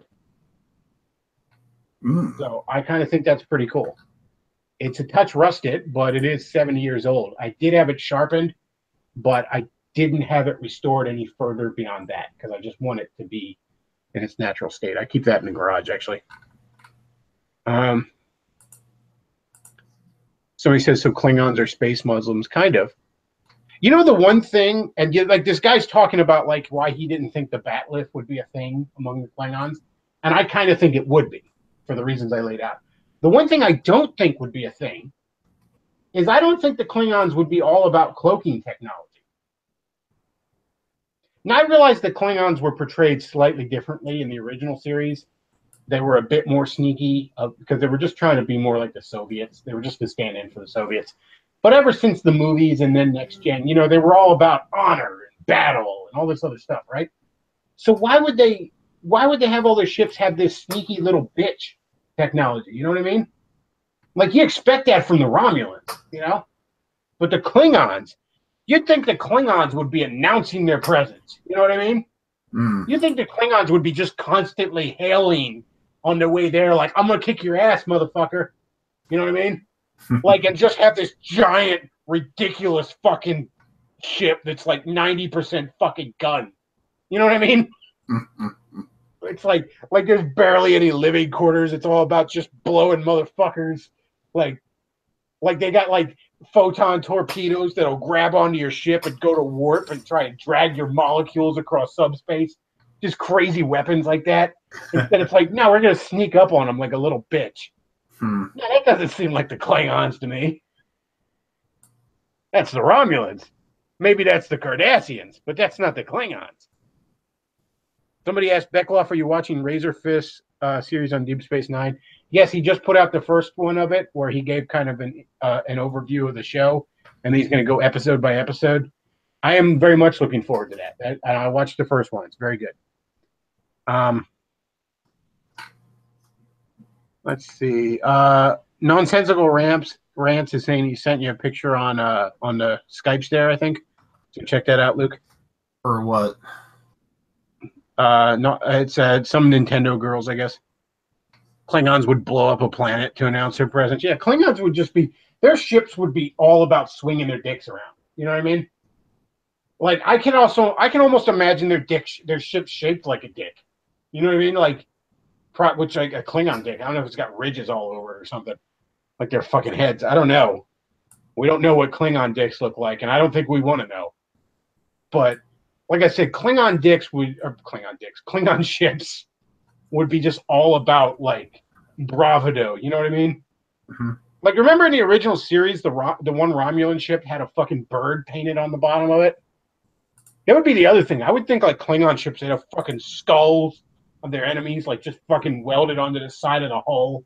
Kind of like the Predators. Yeah, maybe the ship itself would just look like a fucking skull with like plasma cannons come out of the eyes or something. You know, they'd be all about just badassery, you know, to a point that wouldn't even be practical. You know what I mean? Mm-hmm. To a point where it would almost like be counterproductive.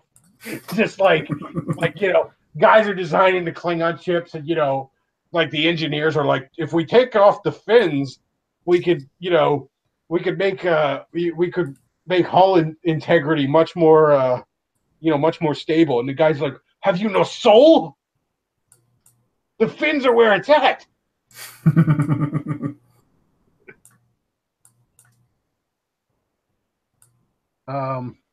Somebody says Klingons are space Muslims. I don't think Klingons are space Muslims. I think they're a little bit more honorable than Muslims. I don't think Klingons fuck 9-year-old Klingons. I don't know what the hell the Klingon planet sheep would be, but I don't think Klingons fuck it. All right. Remember that big slimy Klingon dog they had in Star Trek 6 with like the all the fangs and shit? Because that's the Star Trek 6 is a perfect example of like a Klingon approach to a prison. They're on this fucking planet that's like an ice planet, right? It's like a Star Wars planet for once. It's a planet with one distinguishing feature. But they're on this ice planet, and it's like we don't have fucking guards. You want to leave, go leave. Go hang up on the fucking surface and die. You know what I mean? And they actually punish you by putting you, like, exiling you from the prison. Think about that. It's a prison that punishes you by throwing you out. And there's kind of an element of, you know, we throw you out, and if you could somehow escape from there, you've earned it. You know what I mean? There's almost that element to it. You know what I mean? That if you can somehow survive on the surface, more power to you, buddy. So that's a Klingon approach to a planet. You know what I mean? It's almost giving you a sporting chance. Like, that's their approach to a prison. You know what I mean? Like, punishment is exile to the surface. That's a badass prison where they punish you by kicking you out.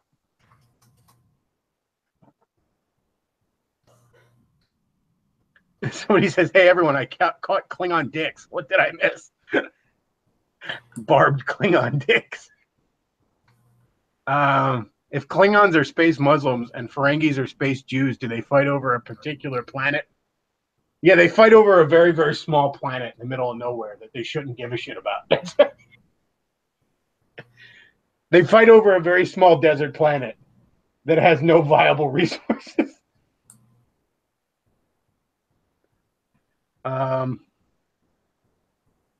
Somebody says, Chris, how do you like my Misty pick? Let me see.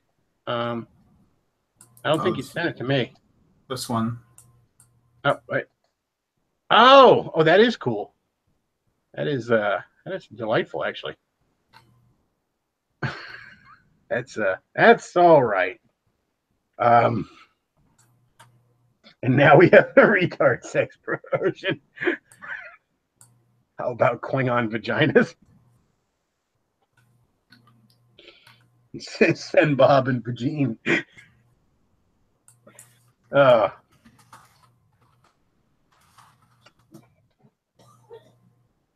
Speaking of Star Trek, folks, I'm going to say this again. I've said it numerous times. If you at all ever liked Star Trek, I highly recommend watching The Orville. I can't recommend it enough. It's still in its first season. I think it still has a lot of room to grow as a show, but it's very, very good. Somebody says this entire thing is retard sex. Hey, you know, sometimes we go into the retard sex. Like I said, I'm just not in the mood to talk about a lot of the news because it's like, how many times can you talk about the Democrats just trying to gaslight you about Russian nonsense? You know what I mean? It just gets tired. Like, I listened to Rush today. I was actually out and about a little bit today. I'm not working this week, which I'm pissed off about. I am so fucking pissed off. I got my part-time job basically canceled me for a fucking week because they're slow right now, and I'm really fucking pissed off. And I'm kind of in touch fucked, if I'm being honest with you. Kind of in a little bit of trouble there. Not real serious trouble, but it put a hurt on me. I gotta find a better job. But anyways, I've had time this week. The one upside to it, and so I was running some errands. I was actually listening to Rush, and it's just the Democrats just fucking trying to gaslight you with nonsense about Russia, and it's just, how many times can you talk about it? It's like, I don't know. After a while, it's like, wake me up when we can start killing these people or something, because you can't reason with them. Getting back to Star Trek, you have a better time reasoning with the Borg. Although at least you know what the Borg want. Yeah, I can't talk about fucking current event shit tonight. I just can't do it.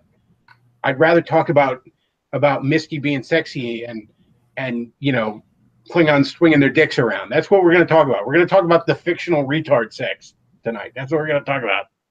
Fictional intergalactic retard sex. That's the name of the game tonight. What was I mentioning? Oh, the Orville. You should check out the Orville. It's very good. It's been marketed as a comedy, and I don't think that's entirely accurate. It is very comedic, but it's also very dramatic. It lets the comedy flow naturally from just the absurdity of the situations. It's basically just Star Trek if it had a little more sense of humor about it. Yeah, it's Star Trek, but a little more human. Let me put it that way. It's basically Star Trek TNG if the writers were a little less autistic. All right? Like, there's a scene where they're going to go through this wormhole, right? And they give like the scientific name for the wormhole, and the navigator, who's like longtime friends with the captain and all, he's like, in the academy we called him the glory hole, and the captain's just like, you called it that, no one else called it that. And then like the alien who doesn't get human humor, of course, he's like, Captain, we are entering the glory hole, and he's like, Brutus, it's, you know what, never mind, it's fine. Like, the glory hole, it shakes the ship a little bit, it rattles it, and they come out the other side and they're like, damage report, and then she's going through, she's like, some minor hull breach on deck 7, blah blah blah, and then she goes, and Ensign Andrews spilled soy sauce on his pants, and he goes, he put that in the damage report, and she goes, apparently, sir. He goes, Christ, we need better people. And when they have those non-sequitur moments where they try to have that eating contest. Oh yeah, because the guy's planet Bortus's planet is so harsh and polluted. These people have evolved to eat just basically anything. Like, wait, so you can eat anything? I can eat many things. Can you eat this napkin? I can, and like he eats the glass. Oh, no, get that up. Can you eat this cactus? Like the first scene, like the captain is meeting all the senior staff, right? And the black guy, I forget his name, but he just kind of raises his hand and he's like, the last captain let us have sodas on the bridge. Is that still okay? And Captain Seth MacFarlane, I forget his name, but he's like, yeah, I guess, as long as you make sure you don't spill it on anything. And it's like, he's like, okay, cool. And it's just such a, like, because it's a workplace to him, you know what I mean? Mm-hmm. Like, is it cool if I have a soda? You know what I mean? And like, there's a scene later, they're hailing on some aliens, and you just see the black guy kind of lift up a soda cup, and he takes a drink out of the straw as he's watching it on a hailing stream. Yeah, there is. Yeah, it's so good. He just pulls out the soda cup. Like I said, the humor it doesn't feel like a farce or a parody. It just feels like a very human element to the show. It's TNG if TNG had less of a stick up its own ass. You know what I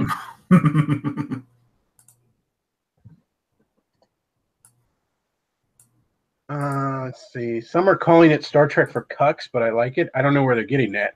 I mean, especially like the moral dilemma they had when they're actually on the evil alien ship, like the Kree ship. Yeah, I would argue it's far less cucky than Star Trek. Bechtloff, have you watched Star Trek Continues? I don't think I have watched that. I don't know what that is. But yeah, the Krill, which are their Klingons, they're really space Muslims. Like they have this religion that says they can just kill everybody else, and the two guys sneak aboard this Krill ship disguised as Krill, and they're trying to scan their Bible so they can learn about them, so that maybe they can negotiate with these people in terms that relates to them. And they find out about this super weapon, so then they're like, okay, well and they figure out a way where they can kill every Krill on board the ship, because it turns out the Krill are really sensitive to sunlight. That's why their skin is so pale, because their planet's gets very little sunlight. It's all cloudy or something. And they figure out that we can hack into the lighting system and boost the lighting up, and it'll fry them all, right? There's actually a good moral dilemma there, because apparently also on the ship is a school for the kids. Yeah, there's a school full of kids, and the captain, who's disguised as the one girl, while the other guy's working on it, he goes, just wait 10 minutes. He actually gets all the kids, he grabs one and he gets it to the school and blows out the light in the school to save the little kids on board. Even though it's this, monstrous race that wants to, kill every non-Krill, the captain's still I still don't want to kill a bunch of kids if I can help it. You know what I mean? But it's done in a way where he's not putting the mission in jeopardy. You know what I mean? The other guy is off, and he's going to, the timer on it's going to happen. You know what I mean? It's going to happen. It's more he's putting himself in jeopardy. You know what I mean? Mm-hmm. And so even it's not he sacrificed his own people for it. He just sacrificed himself, as it were.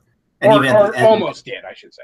And even at the end of the episode, when the Krill kids are allowed to leave, and when they save the day, the woman that was protecting them says, he says to them, well, at least the kids will be all right. They're not going to be a problem later on. Oh, but they will. Trust assured they will. She's because the school teacher woman, she's all why did you save the kids? And he goes, they're just kids. They're not my enemies. And then she's like, they will be.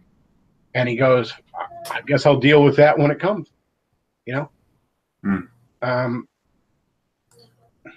Here's an image from Star Trek Continued, and it looks like a parody in some way.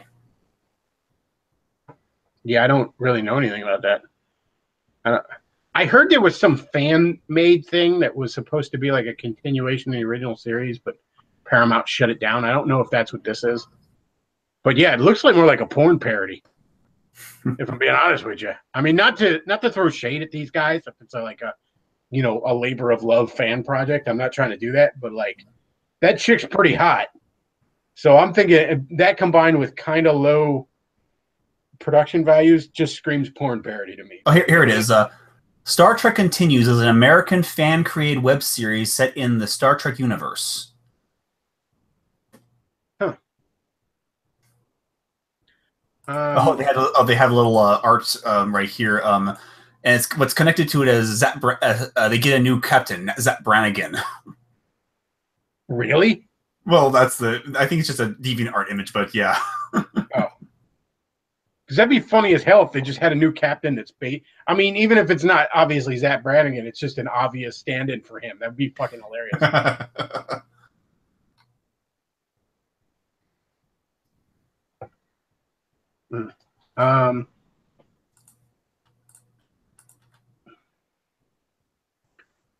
Let's see.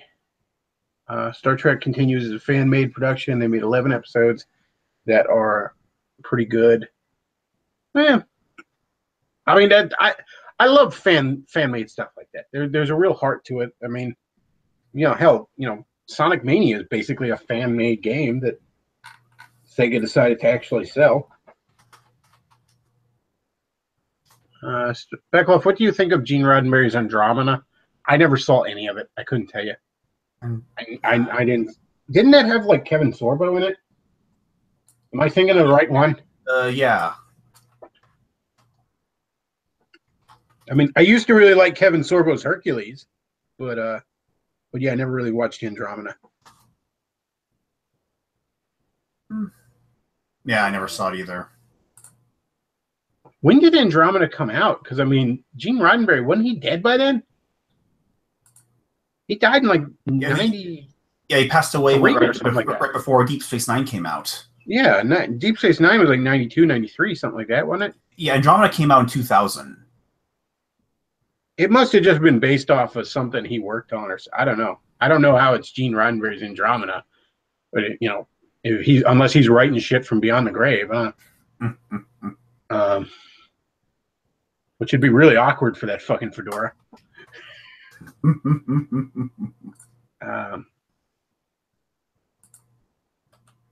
Let's see. Somebody says, "Yep, Hercules in space." I really liked the Hercules show. I liked it a lot. I never got into the Xena show. Oddly enough, there was better female eye candy in the Hercules show than in the Xena show.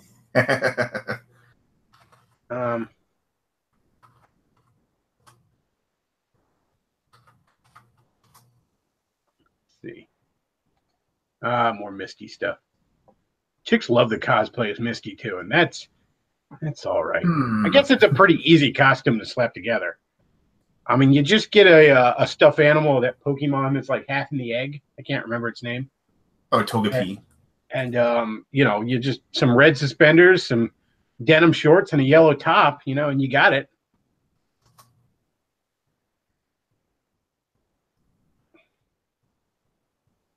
What do we got going on in chat here? And how fitting that the woman in the series actually becomes more of a mother figure. Let's see. There's one potentially good cosplayer. What we got there? Oh, that's nice. I love when I see Misty cosplayers at like Comic Cons and video game cons and shit. I always get a picture of them. That's for my private collection. Let's see.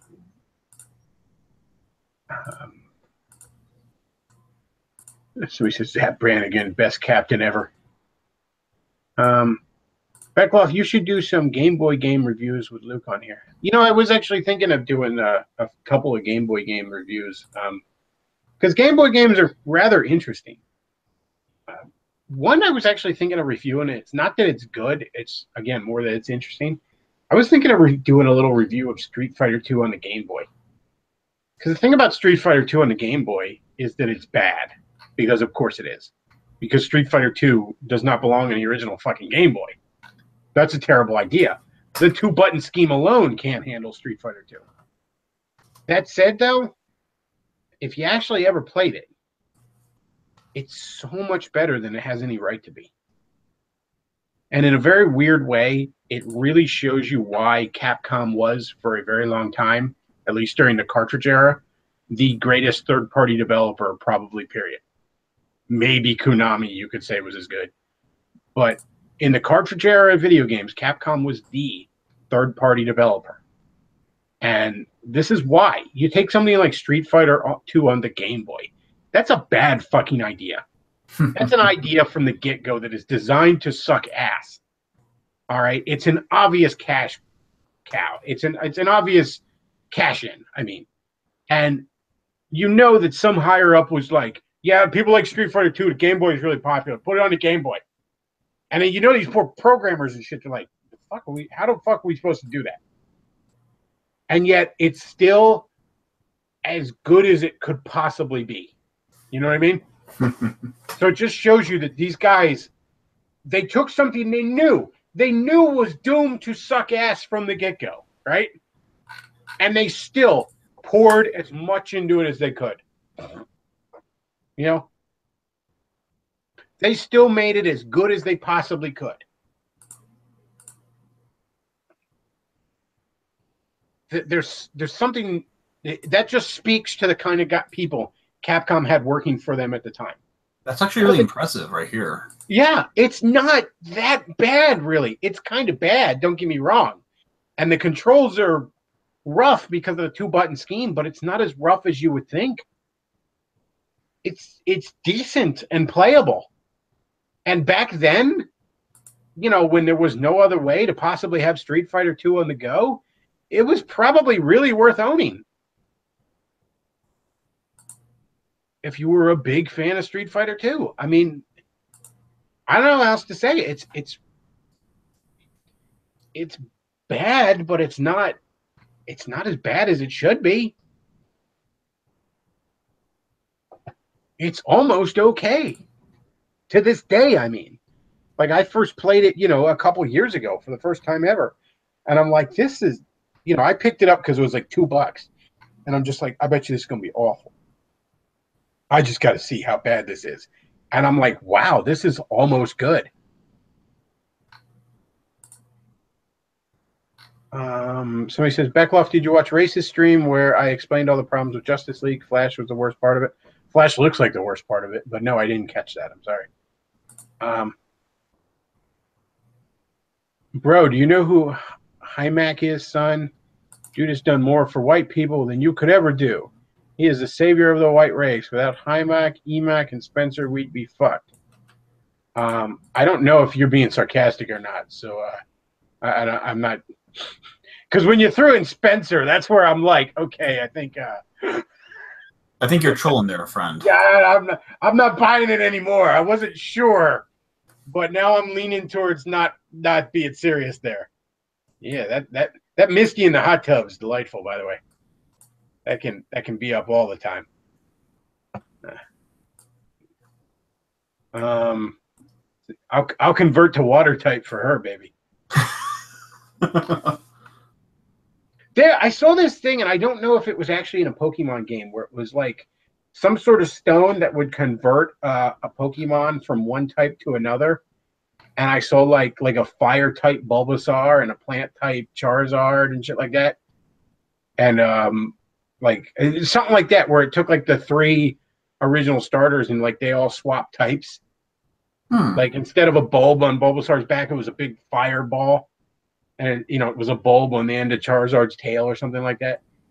And I had heard somebody, like I saw it and I thought it was fan art, and somebody told me that there's an actual thing in one of the Pokemon games that does that. And like, if anybody in the chat knows if that's a real thing, I'd like to know what game that's in. Like, I don't know if it's really a thing or not. Let's see. Matt Heimbuch doesn't care about money. The guy just cares about white people and to save white women from white race mixing. Heimbach does it all for free. There is a Pokemon fusion generator. He is true hero. Well, Heimbach might be all in for the cause, for all I know. I don't really know anything about him. Okay, I've heard the name here and there, but I doubt I could pick him out of a lineup. You select 2 Pokemon and see the result. Huh. Oh, I think this might be the cross image. Yeah, that's what I saw. Or it's like you could change the types, but they still had like the body shapes of the original. Yeah. That'd be cool. If they never did that in a Pokemon game, they should. That would be a cool as shit thing to do. Like change your Bulbasaur to a fire type or something. That'd be awesome.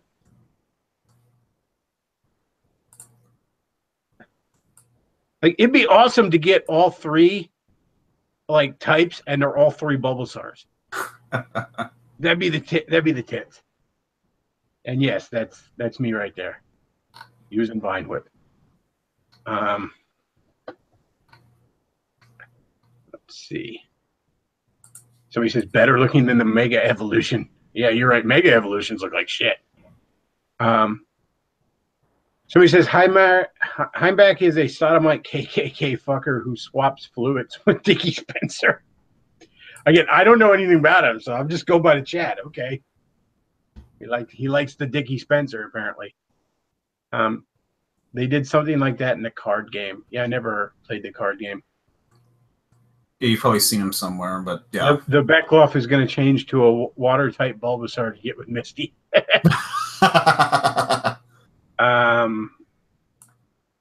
These guys are literally fucking the Zog by themselves to save the white race. Well, good for them. Good for them. Somebody says Bechtloff Bulbasaur is mathematically the best starter. I actually heard that he's actually the weakest mathematically. Now, it's kind of a rock, paper, scissors thing between the 3 of them. But according to Death Battle, at least, they did, and maybe those guys are full of shit. I don't know. But they did like a death battle between the 3 evolved forms, the Charizard, Blastoise, and Venusaur. And they said it all came down to numbers, and it was something like it was all like Charizard was supposedly mathematically slightly like not first place mathematically, and then Blastoise, then Bulbasaur or Blastoise, Venusaur, but it was all like between 2 percentage points error. You know what I mean? Like it was like Charizard is like 35% likely to win, and then that kind of thing, instead of the 33, the third. So yeah, it was kind of interesting. But yeah, I picked Bulbasaur back in the day when I was first playing it because I honestly have a fascination for kind of plant monsters in fiction, like anything plant, like Swamp Thing, Man Thing, Poison Ivy, shit like that. That always kind of strikes my interest. Hell, when I was a little kid and I watched Darkwing Duck, my favorite villain was the plant dude. Plant monsters, there's just something really cool about it, in my opinion. So yeah, like the first time I played through, I just picked the Bulbasaur. I'm like, plant monster, hell yeah. And it's always become the handful of times I played Pokemon games, even with the new ones like Sun, I went with the Leaf Bird guy, Rowley. I just go with the plant front. Now I identify as a Bulbasaur meme, joke, whatever you want to call that. That started in an article in Reaction when I was shitting on Brianna Wu, and Brianna Wu was talking about how hard it is to be a woman in gaming. And my first response in this article was, Brianna, you are not a woman. Oh, I'm sorry, I forgot it's the current year where you're whatever you say you are at any given time. And if anyone says differently, they're an evil bigot. That's why I'm a Bulbasaur. Don't question it. And that just became a running gag. I identify as a Bulbasaur. There it is. Water type Bulbasaur hanging out with Misty. But yeah, that just became the running gag, And I'd go with it because it's fun. I mean, I might have to abandon it eventually when people start legitimately arguing that they identify as Bulbasaurs. I might have to eventually get rid of it then. But for now, it's a fun way to mock trannies. It's a fun little avatar for my my online endeavors. Because every time there's some bullshit article I see posted on Facebook or something about, matranny rights or whatever, I just always comment under it. I identify as a Bulbasaur. And yeah, so that's where that meme came from. If you never heard the story there, let's see. Somebody says no one wants to be Spencer because no one wants grids. I really think Jim Johnson is trolling here about how Richard Spencer is the ultimate Chad. I have to think you're trolling here, dude. I think some of you are just jealous of Richard Spencer. I really got to think you're trolling there, dude. I really got to think you're trolling there.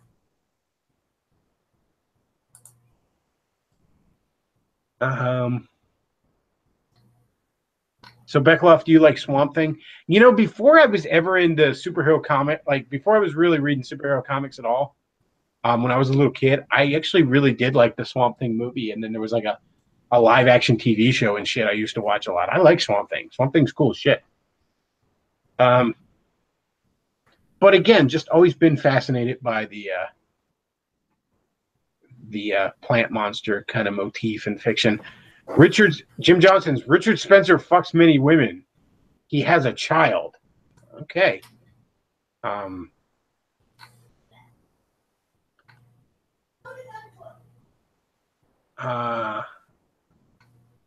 Yeah, I mean, Richard Spencer got beat up by a literal shit-eating cuck, so I don't know if that makes you all that Chad. Well, technically sucker punched. Okay. Yeah, let's be fair. Sucker punched. Somebody says water type Bechtloff has become the new shower head for Misty's happy time. You damn right. Somebody says Glenn Beck is more alpha than Richard Spencer.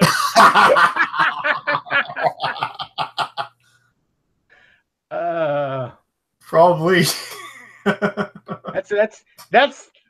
That's a tight race. I don't know. That's a photo finish on who's more alpha there.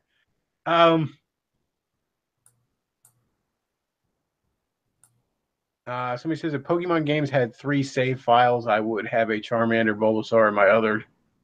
I guess he says Charmander. I think he means he'd have one of each. Let's see, Bechtloff, did you hear the theory that humans are Pokemon? I think I saw that on Game Theory. A lot of people have kind of turned on Matt Pat, and part of it's that kind of he's popular now, so I don't like him hipster bullshit. But part of it, like every once in a while, Matt Pat does shit that's just lazy in his game theory. Like he once tried to calculate how much a rupee was worth in Zelda, right? All right. And he tries to get the dimensions by looking at like how big a rupee is on the ground in Ocarina of Time. Now, there's kind of a problem with that, and maybe this is just my interpretation or something. But to me, even as a kid, if I'm playing a game like that, I sort of recognize that the item on the ground is a representation of the item, and it's not the actual item. You know what I mean? Like I highly doubt you'll be able to hold that all like rubies that big in your pockets. Yeah, I don't think the rupee that is the currency of this castle is actually a fucking foot long. You know what I mean? I really don't think it is. I imagine it's probably about the size of a quarter. You know what I mean? If that. But he calculates it like he compares it to the Link model and just says it's that big. And I'm like, that's like thinking that like when Link actually grabs an item, he briefly holds it over his head and it hovers in midair for a second. You know what I mean? It's like reading a Spider-Man comic and thinking that when Spider-Man has a spider sense, there's actually squiggly lines that appear over his head. You know what I'm saying? It's like you're not understanding the medium here. You know what I mean? Yeah. Like you're not understanding what is a visual representation for something. That's not to be, there's tons of that in anime. Like I don't think when somebody actually gets frustrated in anime, a giant fucking sweat bead appears on the side of their head. You know what I mean? Like, I don't think that happens.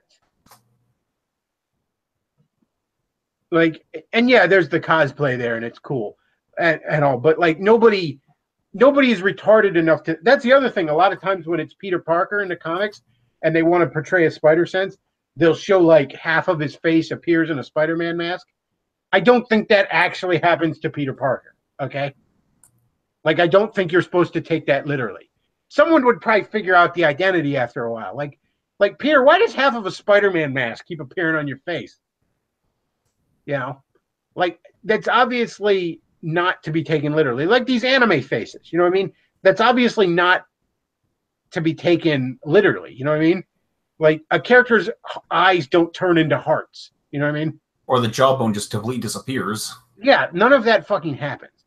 So it's the same thing where it's like, I'm going to calculate how much a rupee is worth, by doing this dumb shit where I'm like, yeah, the avatar of the rupee on the ground. It's, yeah, I guess the main currency in this kingdom is a foot long. It's a foot long giant crystal, and it's worth $1, basically. 1 rupee is $1, essentially, the little green one. So it's like, yeah, you got to bring a foot long crystal to be $1. I'm sorry, I brought the green one instead of the purple one. It's only $1.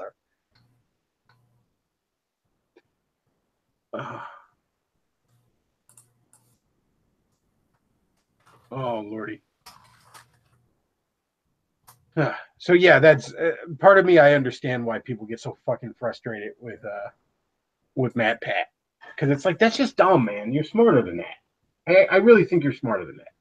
But don't worry, it's just a theory, a game theory. Yeah, don't worry, it's just an autistic theory. I mean, yeah, it's kind of autistic to be overanalyzing fiction in the first place, but it's kind of fun sometimes to do that. I really like when you get somebody that's really scientifically minded and tries to think, how would this crazy thing in fiction work? You know what I mean? I just recently saw a video that talks about like an anime series. Like I forget what the name of the anime series is, but basically they have these little girls as Nazi Nazi characters, and he actually explained how these characters come into being and how it makes perfect sense for the character transition from a ruthless businessman to being a Nazi.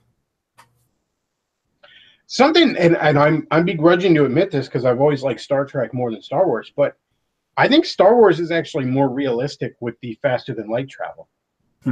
Now, look, the idea that it's possible to travel faster than light is a theory, anyways. But there are actual theories on how it might work, and one is basically that you would enter kind of a different layer of reality. Essentially, hyperspace or subspace should probably operate almost like going through wormholes. You know what I mean? Like it's a different layer of reality. You know what I mean? So in Star Wars, you'll note, like from the movies, that they don't know anything about normal space until they leave hyperspace. You know what I mean? Like they're heading to a planet and they're not like scanning the planet on the way. They get there and they're like, oh, it's an asteroid field. You know what I mean? Mm-hmm. Did we go the wrong way or something? So that's probably how hyperspace should work. You know what I mean? Or subspace even, same concept, different name. Whereas in Star Trek, you'll notice that they're constantly like scanning ahead as they're going faster than light. And they're like, they have to like move their course to like not run into shit, even though they're not in normal space. You know what I mean? Mm-hmm. Now I've heard people argue that the reason they have to do that is because stars and planets create these sort of gravity shadows in subspace that have to be avoided. But for the most part, you'd think it would basically, you just go in a fucking straight line. You know what I mean? Because you're not in normal space. You don't have to worry about running into shit. So yeah, that's kind of one. And again, it's like all autistic, like, oh, I'm overanalyzing this aspect of fiction. All right, well, whatever. It's fun to do sometimes. Let's see. What's going on in chat here? Okay, yeah, you're definitely trolling now when you say Mike Enoch looks like an Aryan master race. Like now, okay, yeah, there's if I had any doubt, I don't now.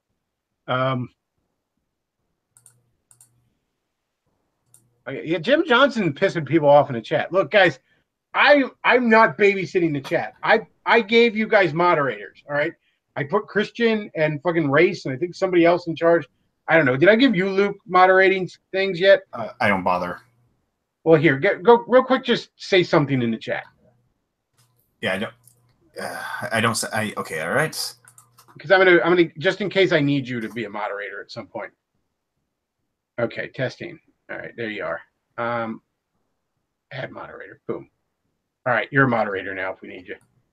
All right, so yeah, I added moderators just so I don't have to fucking babysit the chat. All right. Somebody says he also referred to Richard Spencer as Dickie Spencer. Yeah, okay. That's the thing. Like, I don't want to have the other thing is like I check the chat on like kind of slow streams like this, but if I have like a big week, the big stream on Fridays, I don't check the chat as much. If I have a really cool guest, I don't check the chat as much. In fact, I remember the chat was getting all pissed that I was ignoring them when I had Medicare on here. But that's because why the fuck do I want to look at the chat when I'm getting to talk to Medicare? You know what I mean? I don't give a fuck. And all these people are like, why is he ignoring the chat? I'm like, I'm not even looking at the chat. I'm fucking talking to Medicare, all right? It's taking all my concentration and not scream, oh my God, it's Oliver Queen. I'm trying to be cool and not fanboy out around Medicare, not look like a faggot. And then people are like, why aren't you looking at the chat?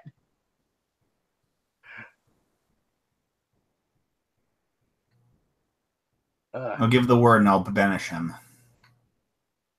By the way, did Bechtloff declare Misty as waifu or something? Misty is a waifu, yes. Misty is a waifu. I've been spending this entire time trying to find the image where Ganon has all the girls enslaved. I can't find it anywhere. I can't remember if the girl's tits were out or not, so I'm not sure you could show it or not. But I'm trying to find it on every possible channel. I can't find it anywhere. Dude, there's one I saw. Like, I don't go like Rule 34 surfing a lot, but I like to like find fan art. You know what I mean? And I like sexy fan art. I don't like porn fan art. I like kind of, like the stuff you've been throwing up. You know what I mean? Mm-hmm. Kind of that stuff. I like that. But when you're looking for that stuff, you find the porn fan art, whether you want to or not. Mm. I know the most fucked up one I ever saw was Zelda. Was like Zelda is making out with Ganon while Ganon is fucking Link. Oh. Like, and I'm like, that's some next level cuck shit right there. That is cuckception. Taylor Swift is Bechtloff's alpha bitch waifu. Yes. Bechtloff, scroll up and read my comment. What? What? Why don't you just ask it again? Here we go. Do you want me to put him in timeout because I'm afraid I'll abuse that? So can I get some guidelines here? Timeout's probably best. I don't like the idea of permanent bans. Let me put it that way. I really don't like the idea of permanent bans. Like, oh, you annoyed me one time, you're gone forever. That's spooning shit. So, I don't even know how a lot of this works, but like, I don't know. Like, if somebody's acting a fool, like, throw them out for a night before you ban them forever. You know what I mean? I don't know if you can just eject people from the chat. I don't really know. But like I said, I don't like the idea of permanent bans. So he says, was Link a male or female in that depravity? Oh, he was a male. But I don't know if you could say he was a man. It seems like his manhood was being taken. Bechtloff, Luke, do you ever watch Screw Attack Death Battles? Yeah, I was talking about the 3-way Pokemon Death Battle. Yeah, I watched a few of those. I don't always necessarily agree with them, but they're usually entertaining. The little animation of Astro Boy fighting Mega Man was thoroughly entertaining. It was done in like a sprite style, like Mega Man 7 level sprites. And it was just basically Astro Boy is like stupid powerful. Because it's that kind of Silver Age storytelling where, it's like, I can juggle the moon kind of dumb power levels. You know what I mean? And the fight was essentially just Mega Man throwing like every fucking like one of the special weapons he could at him. You know what I mean? And but Astro Boy does win it. But it was a fun little thing. Let's see. Why is everyone obsessing over the troll? I don't know. Guys, I gave you moderators so I wouldn't have to worry about it. Let's see.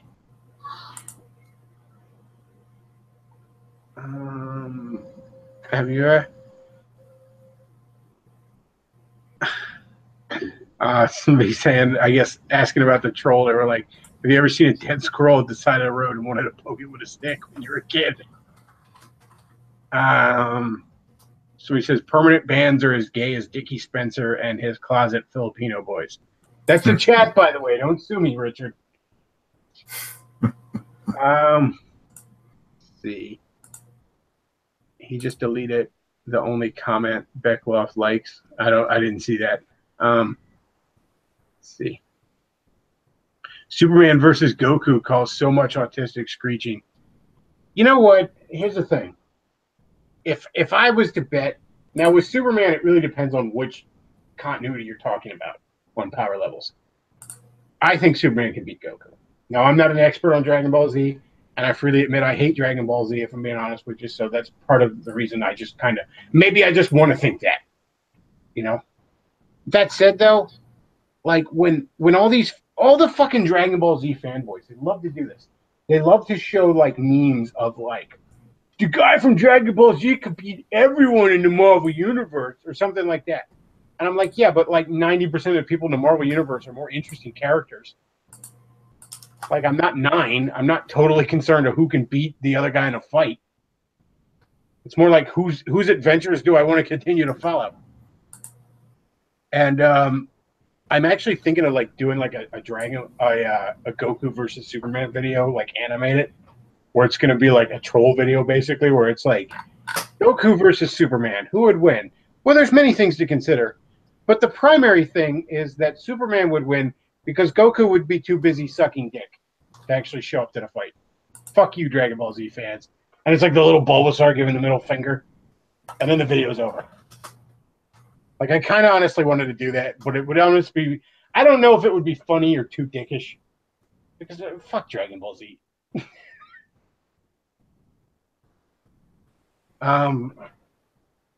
Bechtloff, did you see my comment about DC Rebirth Blue Beetle? Oh yeah, I had heard that like Ted Kord is a mentor to the Mexican kid. I can't remember his name. Somebody says Bechtloff doesn't like Dragon Ball Z. I really don't, and I honestly don't understand why people do.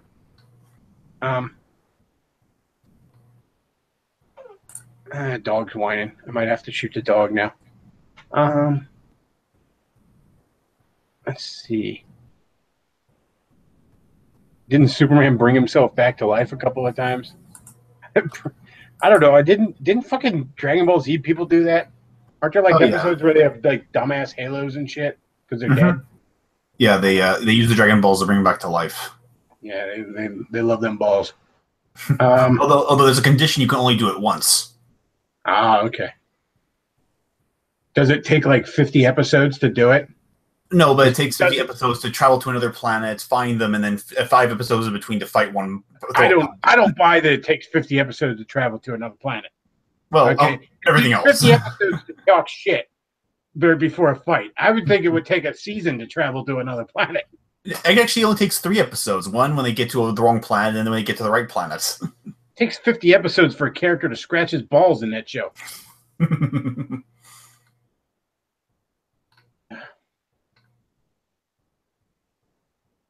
Damn it, Bechtloff, Dragon Ball Z isn't that bad. Well, you're wrong. I mean, just so you know. Just so you're aware. Let's see. Bechtloff, whatever happened to the What Do You Know About series? I've been meaning to do that again. It's one of those things where I don't know how to put it. I haven't quite felt the spark to do it again. And I know that sounds like a bullshit cop-out answer, but like I don't want to necessarily like make something that's shit. You know what I mean? Like I wanted to do one with my dad, but I'm not quite sure what to do. You know what I mean? And I didn't want to just bring my buddy John back on again and again. Somebody says Dragon Ball is shit. Ooh, that's nice. Tay-Tay and leather. It's with that little riding crop she's got there. I think so. That's delightful. Because I have issues. Do a review of the Aliens movies with Luke on stream. That might be interesting. Aliens movies are pretty interesting. Superman would win by snapping Goku's neck while Goku is charging. Yeah, Superman would just stare at him as he's like sitting there looking like he's taking a dump in his pants and be like, "Are you all right? Are you having a stroke? What's wrong?" Let's see. Have your dad react to Whitney, Wisconsin. That's not a bad idea. Naruto fanboys talk about that shit anime like it's the greatest thing ever. Yeah, you know, if there's one thing I could say about Dragon Ball Z that's really positive, is it's not Naruto.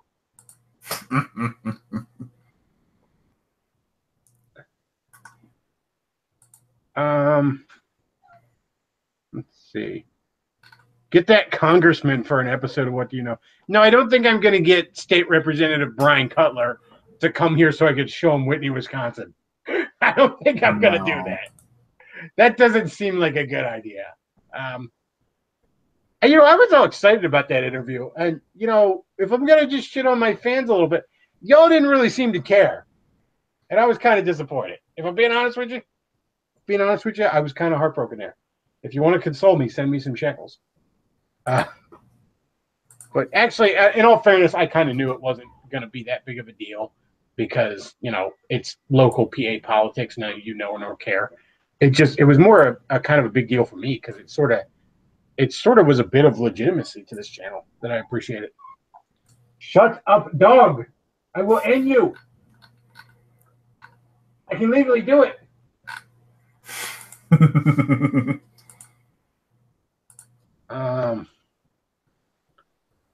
see. Naruto is even better than Dragon Ball Z. I don't know about that. Naruto is like, I don't know, like as far as terrible, like I put Dragon Ball Z at about the same level of terrible as like catching herpes. But Naruto is like catching AIDS. You know what I mean? Let's see. Bechtloff, do one with your dad. What do you know about Chris Chan? Well, I already did Chris Chan. So he says, I kind of like that interview. Problem is I don't live in Pennsylvania. You will note, though, that in that interview, I did not shy away from the AQ. Okay? We don't cuck here, all right? We do not shy away from the AQ on this channel. I told him, I'm like, so what? So Amish genocide win? No, I didn't say that. But I was like, you know, because all joking aside, there's just legitimate issues here. Like, why are there buggies on the road? Why do we allow horseshoes and steel wheels to fuck up the roads from people that don't pay gas taxes? Why does nobody seem to care about the animal cruelty issues of putting a horse on the road or all the puppy mills that the Amish run?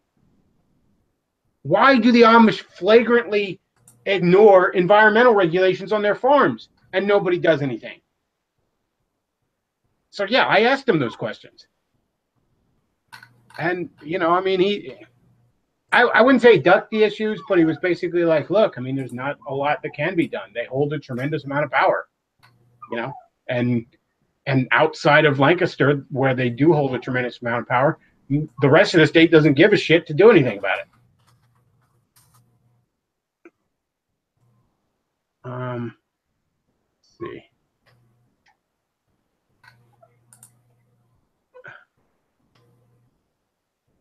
So he says, Bechtloff wants to give us all boners with eagles and shit. Get Razor Fist and Terran Gel on here for a few hours. I'd love to have Razor Fist on. There's a couple of problems. Number one, I don't have a good way to get in touch with Razor Fist right now because Twitter was the way I did it. I could DM him on Twitter, which he would routinely see. I don't have a good way to do it now. Also, I don't know. And again, I'm not mad or nothing like that. Don't take this the wrong way. Razor Fist was always kind of slumming it on this channel. Let's be real. This is much smaller than him.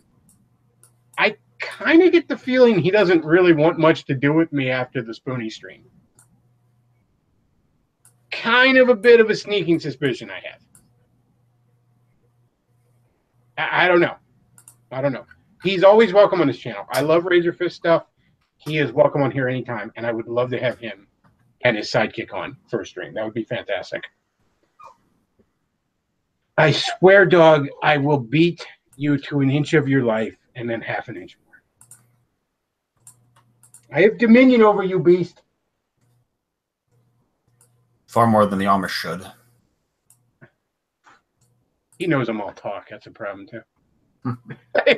Like, the most I've ever done is I swatted him, you know, right on the rear end there. Barely hard. And it's this wuss-ass breed. Like, I swear, like, you know, he loves scrapping. He loves wrestling. You know what I mean? If anything, when he's wrestling, he's almost too much of a nipper. You got to watch him. But I swear, you could take this dog and you could drop kick him into the wall, and he would think it's a game. But if you just yell at him in just the right way, it's like you broke his little heart. It's. So he says, what's the breed? It's a King Charles Cavalier Spaniel. Basically, it's a smaller and gayer version of a Cocker Spaniel. So he says, Bechtloff hates Spoonie more than Dragon Ball Z. Yes, that's true. Because at least Dragon Ball Z isn't on Twitter every night bitching about Trump. Bechtloff, get Zerse and Bernard Chapin. All right, well, there's two problems there. Luke, I appreciate what you're doing there with the puppy mill shit and the animal cruelty, but please, I can't stomach to look at that stuff. Go back to Misty. Yeah, thank you. Oh man, that stuff breaks my heart. As much as I bitch at the dog, I you know, trust me, I could barely ever. I'm too soft on the dog, if anything.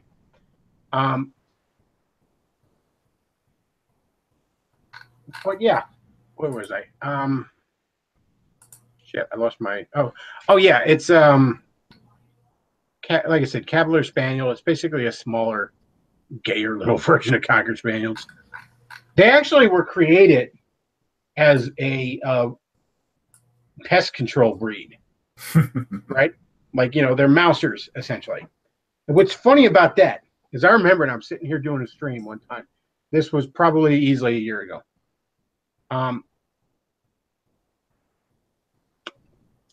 I am sitting here doing a stream, and Loki, God rest his little soul, is just laying. He's sprawled out, right? He's got his, when dogs like lay on their side, they get their legs all stretched out, kind of thing. Mm-hmm.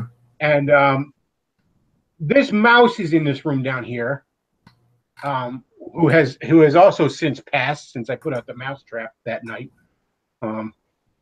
God rest his little mouse soul. Well, this mouse strolls by this dog less than a foot from this dog as I watched it doing a stream. And I didn't want to talk about like there's a mouse in my house in the middle of the stream. I was trying to maintain what we were actually talking about. But I just thought, like, Loki, you're letting me down here, bud. You were bred to hunt this thing, and it strolls by you less than a foot from you? You'd think your nose would have kicked in and woke you up or something. Let's see.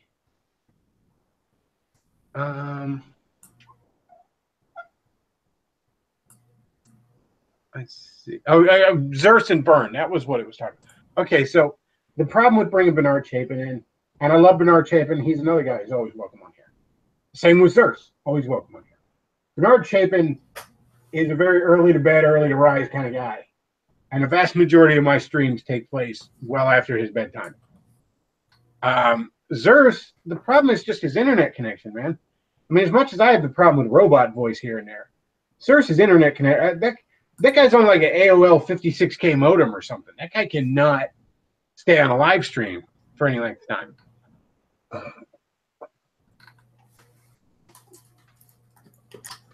Somebody said Spoonie is so stupid he sucked dick and didn't become a star. There was another comment on here. Somebody said that that Razor Fist was actually throwing some shade at Spoonie on Twitter. I did not see that. And it's about time. I love Razor Fist. I love him to death. But the excuses he makes for fucking Spoonie are ridiculous. All right. Like, I'm sorry. Again, I love Razor Fist, but he's on here, and it's like, I feel like it was actually like a miscommunication because it's like we were on two different levels where I'm talking about like how Spoonie basically screws over his fans that donate to him. It's like I'm giving you money to do a show that you never do. And, Razor Fist is like, well, nobody has to donate to Spoonie. And I get that there's no like legal obligation, although who knows how long that's going to go because there's going to end up a court case on these crowdfunding things one time. We don't necessarily have legal precedent yet. Let me put it that way. But let's just give the benefit of the doubt and say, okay, Spoonie's under no legal obligation whatsoever to do a goddamn thing when people give him this money, right? Okay. But see, there's another dimension to life. There's a moral obligation. I don't get even half of what Spoonie does. And that's saying something because Spoonie gets all but jack shit for as big as his name is.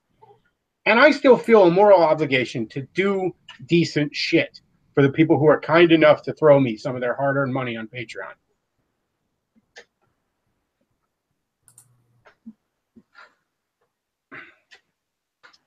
Christian just put up a really good suggestion. You want to spread a serious message, get some parents on for a What Do You Know About Elsa Gate. Ooh. That's not a bad idea. I might have to look into who I could get for that, but that's not a bad idea at all. I like that idea a lot. That's let's see. Razor Fist defends Spoonie. He's torn people a new asshole who weren't even half as bad. What the fuck? Look, again, I love Razor Fist. The guy, I'm I'm borderline fanboy on him. All right. Nobody shy of Mr. Medicare has been a bigger deal to get on this channel than me. To me, I love that guy's stuff, and I just that he gives me the time of day at all is great because I'm a much smaller fish than him. All that said, Razor Fist has some fanboy blind spots, and don't we all? Don't we all? But he really does. He defended Star Wars for far too long, and he defends Spoonie for far too long. And I get it. We all have that. We all have that kind of thing.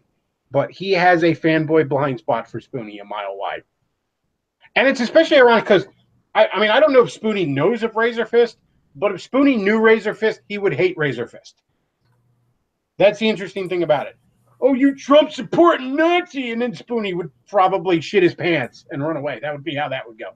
That would be the meeting of the minds between those two YouTubers.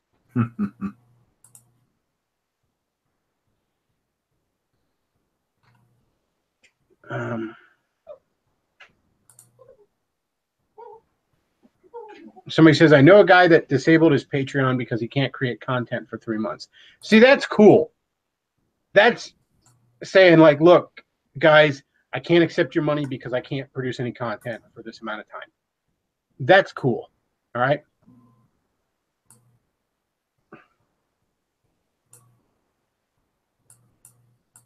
Okay, Jim Johnson's got to be fucking trolling us here. Playing video games all day makes you weak and lower T. Commander Mike Heimbach teaches us weightlifting, fighting Zog, and having many sexual relations is the only way to keep the race going.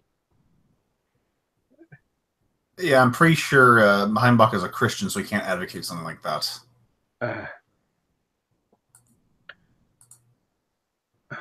Razor Fist wants to spoon Spoonie. That's the chat. I didn't say that, RF. That's the chat. But hey, sometimes you got a bit of I just said, I'm not gay, but the actor who plays Arrow, he could give me a hug. That's all I'm saying.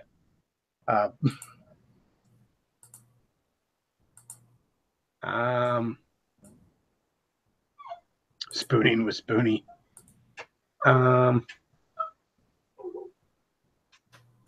People are saying they're starting to like the troll. It is kind of funny. Hang on 1 second, guys.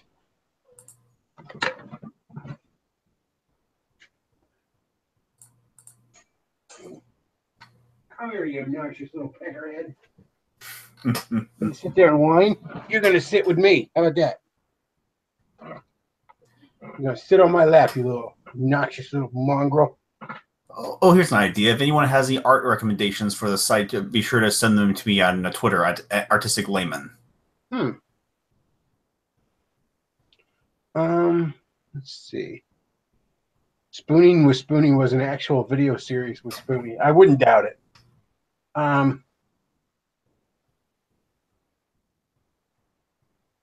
Hey, Bechtloff, are you ready to acknowledge that light speed as a speed limit is bullshit? Well, no. I mean, here's the thing. There is one aspect of it that a lot of scientists argue that I don't accept. And that is the idea that if you somehow broke the light speed limit, you would be, quote unquote, breaking causality. And I think that doesn't hold any logical water to me. Let's assume for a minute that, okay, in regular space, let's say that physicists are correct, and I have no reason to doubt them. No object or information can travel faster than light. That's the speed limit, right? But let's assume there are loopholes and there are ways around it. You could have some sort of wormhole that folds space, or it goes through a different layer of space or whatever, right? Without going through hell. Yeah, without going through hell, like the Event Horizon, right? They take a different route. They miss the hell route, all right? So let's just, now, I've heard people argue, Davis argues this a lot, that if you did that, you would break causality. And I don't understand how that makes sense. If I get to somewhere faster, like, I go through a wormhole, right? The light bounces off me and it's heading towards planet X, right? And then I go through a wormhole and I get there and I can look at me as I was, when that light left me. You know what I mean? I don't see how that breaks causality any more than going faster than sound. You know what I mean? Like if I could go faster than sound, let's say I'm the Flash, and I yell, and then I somehow get there before the sound, I haven't broken causality. You know what I mean? Right. I haven't time traveled, as it were. And yet I keep hearing these people, and Rini repeats this argument a lot, that going faster than light would somehow be breaking causality or time travel, and I don't understand how that makes any sense. And I've heard some physicists argue this, and maybe it's just over my head. I freely admit that. I haven't watched enough Rick and Morty, I guess, to understand it. But it just doesn't seem like it would break causality to me. I have heard some creationists argue, because you almost have to for 6,000-year-old universe, that the speed of light used to be much, much faster, and that it is decayed. The problem is, though, we've seen, in all the time we've been able to calculate it, we've seen no evidence of its decay. So unless the rate of decay has slowed a great deal, I don't understand how that could be the case. And a bit of a philosophical problem I have is creationists love to shit on evolutionary models for the amount of stuff that they have to make up. And let's be real. A lot of the evolutionary models, by their very nature, are going to be a lot of educated guesses, shall we say. And creationists are like, see, you're just making up a bunch of stuff. Well, what did you just do about light speed? You just pulled out of your ass that it must have been faster because otherwise your model doesn't work. You're doing the same thing. We all know that the true model is time cube, by the way. Anybody ever hear of time cube? Luke, you ever hear of time cube? No. When you're done with this stream, go watch the Down the Rabbit Hole episode on time cube. And that's, all of you do this. It's fascinating. This guy went insane and started like angrily advocating for this theory called time cube. And just went all schizophrenic and insane in his life. It's like a video or what is this? It's a show called Down the Rabbit Hole. Oh yeah, I've seen this series. But yeah, the Time Cube episode. I just watched that last night.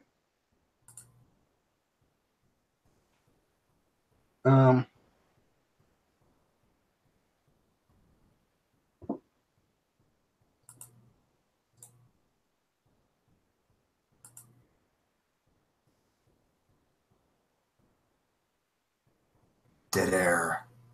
Yeah, dead air. I'm sorry. I'm kind of. This dog is giving me all kinds of shit here. So just sit with me. Stop trying to wrestle me. You always just want to wrestle, and I can't wrestle you 24/7, dog. That's not how the world works. I have human responsibilities your tiny head cannot fathom.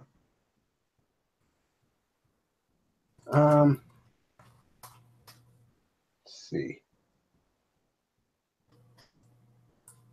Somebody says the only time light speed is broken is when a black man is told he's a daddy. That's just fantastic. Yeah, that's just fantastic. All right, how long have we been going on here? We've been probably going on for a while. We're almost 3 hours. Really? Well, if we start at 6, well, from where I end, yeah. Hang on. No, it's almost 2. It's almost 2 hours. I thought it felt more like 2 than 3. All right. Well, let's go ahead and wrap this up then, because I got to take this dog outside. He might need to go out. All right. Well, if you enjoy the show, and I hope you did. I thought this turned out to be a pretty good episode. I know some people were kind of bored with the Power Ranger stuff, but forgive me. I found it interesting because I didn't know anything about it. But if you enjoy the show, check out the sponsor, Aaron Clary Books. Check out my Patreon. Check out my PayPal, where you can send me some shekels, and I could use them right now. Not to eBay, but shit, I could use them right now. I'm actually really glad I got a Patreon payment here because it was the end of the month, first of the month a couple days ago. That actually was very helpful. But yeah, I could definitely use the shekels, especially PayPal right now. You know, not to e-bag. I'm just saying, you know, instead of throwing Lauren Southern some shekels, maybe throw me a couple there. But if you enjoy the show, you know, tips of any size greatly appreciate it, either Patreon or PayPal. And if you know you ain't got no money, and I certainly understand that, you can always just like, comment, and subscribe. That helps too. And don't forget to check out the VidMe vids. You know, feel free to like, comment, subscribe on them. I got a lot of comments on there, and I really appreciate it. I think a lot of you guys just had not checked it out on VidMe. But check out, when I say the VidMe vids, I mean the VidMe vids I put up on YouTube. You know, I put all of them up on YouTube except for the Halloween special. So check them out. And we got more coming. We got a very special one coming, I think. But yeah, lots of animated videos there, folks. Talking about Rick and Morty, Teen Titans, Mario 2, Power Rangers, Tomb Raider, Amiibos, all kinds of fun stuff. So yeah, check them out. All right, folks. I think that's about all we got for tonight. I want to thank you all for listening. Bechtloff out.